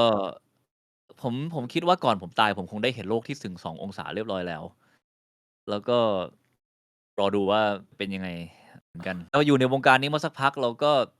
ถามว่าการกระตุ้นจิตสำนึกและการประชาสัมพันธ์ยังสำคัญไหม? มันก็จำเป็น เพราะทำให้คนหมู่มากรู้เรื่องนี้ โอกาสที่มันจะดึงไปสู่การตื่นตัวเชิงการเมืองในเรื่องสิ่งแวดล้อมมันก็จะสูงขึ้น แต่มันก็ช้าแหละ แล้วเราก็ เส้นแดงมันก็เข้ามาใกล้เรื่อย ๆ ก็เลยไม่รู้ว่าแบบ เข้าใจ แล้วผม พี่ เองทำสื่อผมก็เห็นได้ชัดนะ ผมทำเรื่องสิ่งแวดล้อมคนดูหลักหมื่นก็บุญแล้ว คลิปไหนได้ถึง 100,000 นี่ดีใจเหี้ย ๆ พอทำเรื่องอื่น ๆ นี่แบบ โอ้โฮ ก็ประมาณนี้แหละครับ ครับ มันก็เป็นชะตากรรมที่พวกเราแบกรับร่วมกันไป แต่ก่อนมันมองว่าอย่างน้อยก่อนตายกูต้องได้ทำนู่นทำนี่ อะไรอย่างเงี้ย ซึ่งมันเป็นการโฟกัสที่ตัวเอง แล้วใช้คำว่าอย่างน้อยมาวัด เพราะคิดว่าตัวเองควรจะได้มากกว่านั้นมากกว่า ตอนนี้คือคิดว่า ทำได้มากที่สุด อย่างมากที่สุดเราทำอะไรได้บ้าง แล้วก็ทำให้มันเต็มที่ แต่ไม่ได้คิดว่าเราต้องเปลี่ยนโลกให้ได้ เพราะรู้ว่าเปลี่ยนไม่ได้อยู่แล้ว ครับ แล้วก็ไม่ได้ไปกดดันว่าทุกคนต้องเปลี่ยนโลกอะไร เพราะมัน คือตอนเด็ก ๆ อะ แรงบันดาลใจว่าเราอยากเปลี่ยนแปลงโลกมันเป็นเรื่องดีนะ มันทำให้เราเกิดความฝัน เกิด inspire มากมาย แต่ว่าพอแก่ขึ้นไปคำว่าเปลี่ยนโลกให้ได้มันเป็นแรงกดดันมากกว่า ครับ ในมุมมองผมนะ แต่ไม่ได้แปลว่าไม่ทำอะไรเลยนะ ครั ท บ ำ แต่ manage เรื่องความคาดหวังให้ดี แล้วก็โอเคกับการที่เราเป็นแค่ตัวเล็ก ๆ ที่แบบก็ดันหินไปด้วยกันน่ะ แล้วคนข้าง ๆ ที่ดันอยู่ก็ไม่ได้ตัวเล็กตัวใหญ่กว่าเรา เราก็ดันไปเรื่อย ๆ ครับ แต่ เราก็อยู่ตรงนี้เราทำสื่อเราก็พูดสิ่งที่เราเข้าใจแล้วก็รับทราบมาให้คนได้ฟังกัน ก็อาจจะเป็นส่วนหนึ่ง แต่ผมทำเถื่อน Travel by Driver เนี่ย ผมไม่ได้มีหมวกแอคทิวิสต์เหมือนแต่ก่อนแล้วแต่ก่อนเราทำเหมือนเป็นแอคทิวิสต์ที่เผอิญทำสื่อ ครับ เอาเป้าหมายด้านสังคมเป็นตัวนำแล้วก็ทำสื่อมารองรับเป้าหมายทางสังคมนั้น ปัจจุบันเหมือนเป็นคนทำงานอาร์ตที่มาทำสารคดีเราใช้วัตถุดิบเป็นเรื่องราวบนโลกใบนี้ แล้วเรื่องที่เราได้เข้าใจมาเราไม่ได้มองว่าเราต้องไปผลักดันเพื่อความเปลี่ยนแปลงอะไร เราแค่เอามันผสมสีให้กลายเป็นภาพเขียนภาพหนึ่ง ครับ ให้คนดูเข้าใจว่าเกิดอะไรขึ้น เข้าใจความรู้สึกของคนที่อยู่ในเรื่องเหล่านั้น เข้าใจความรู้สึกของตัวเราซึ่งสะท้อนกลับมาเห็นว่าเราเองก็เป็นเพื่อนมนุษย์ไม่ต่างอะไรกับคนเหล่านี้ส่วนเขาจะไปทำอะไรความรู้สึกนั้นเป็นเรื่องของเขาละผมไม่ได้คิดว่าผมจะต้องดันให้เกิดความเปลี่ยนแปลงอะไร แต่ว่าผมอยากคราฟต์งานอาร์ตศิลปะทิ้งเอาไว้ เพื่อให้ไม่ใช่คำว่าเพื่อให้คนรุ่นหลังอะไรหรอกแต่ว่ารู้สึกว่าการได้ทำงานศิลปะมันเติมเต็มจิตใจอ่ะ ครับ ได้สร้างสิ่งที่รู้สึกว่ามันสวยขึ้นมา ซึ่งเรื่องสวยนี้อาจจะมาจากเรื่องโคตรเศร้าในชีวิตก็ได้นะเรื่องโคตรเศร้าของโลกใบนี้ แต่ว่าเรามาประกอบมันมาให้มันกลายเป็นงานศิลปะให้ได้ครับผม ขอบคุณพี่สิงห์วรรณสิงห์มากครับ ขอบคุณครับ โอเค งั้นขอตัวก่อนนะครับทุกคนก็ขอบคุณทุกคนที่ติดตามดูกันมาตั้งแต่เกือบ 4,000 คนเนี่ยฝากรายการต่อนะฮะดูกระเจียวกันต่อไปนะครับผม ขอบพระคุณพี่สิงห์วรรณสิงห์มากครับ ขอบคุณมากพี่ โอเคครับ ขอบคุณ ล มาก ก่ ค อ รั น บพี่ ทุกคน ครับสวัสดีครับ ขอบคุณครับ ขอบคุณทุกคนครับ สวัสดีครับ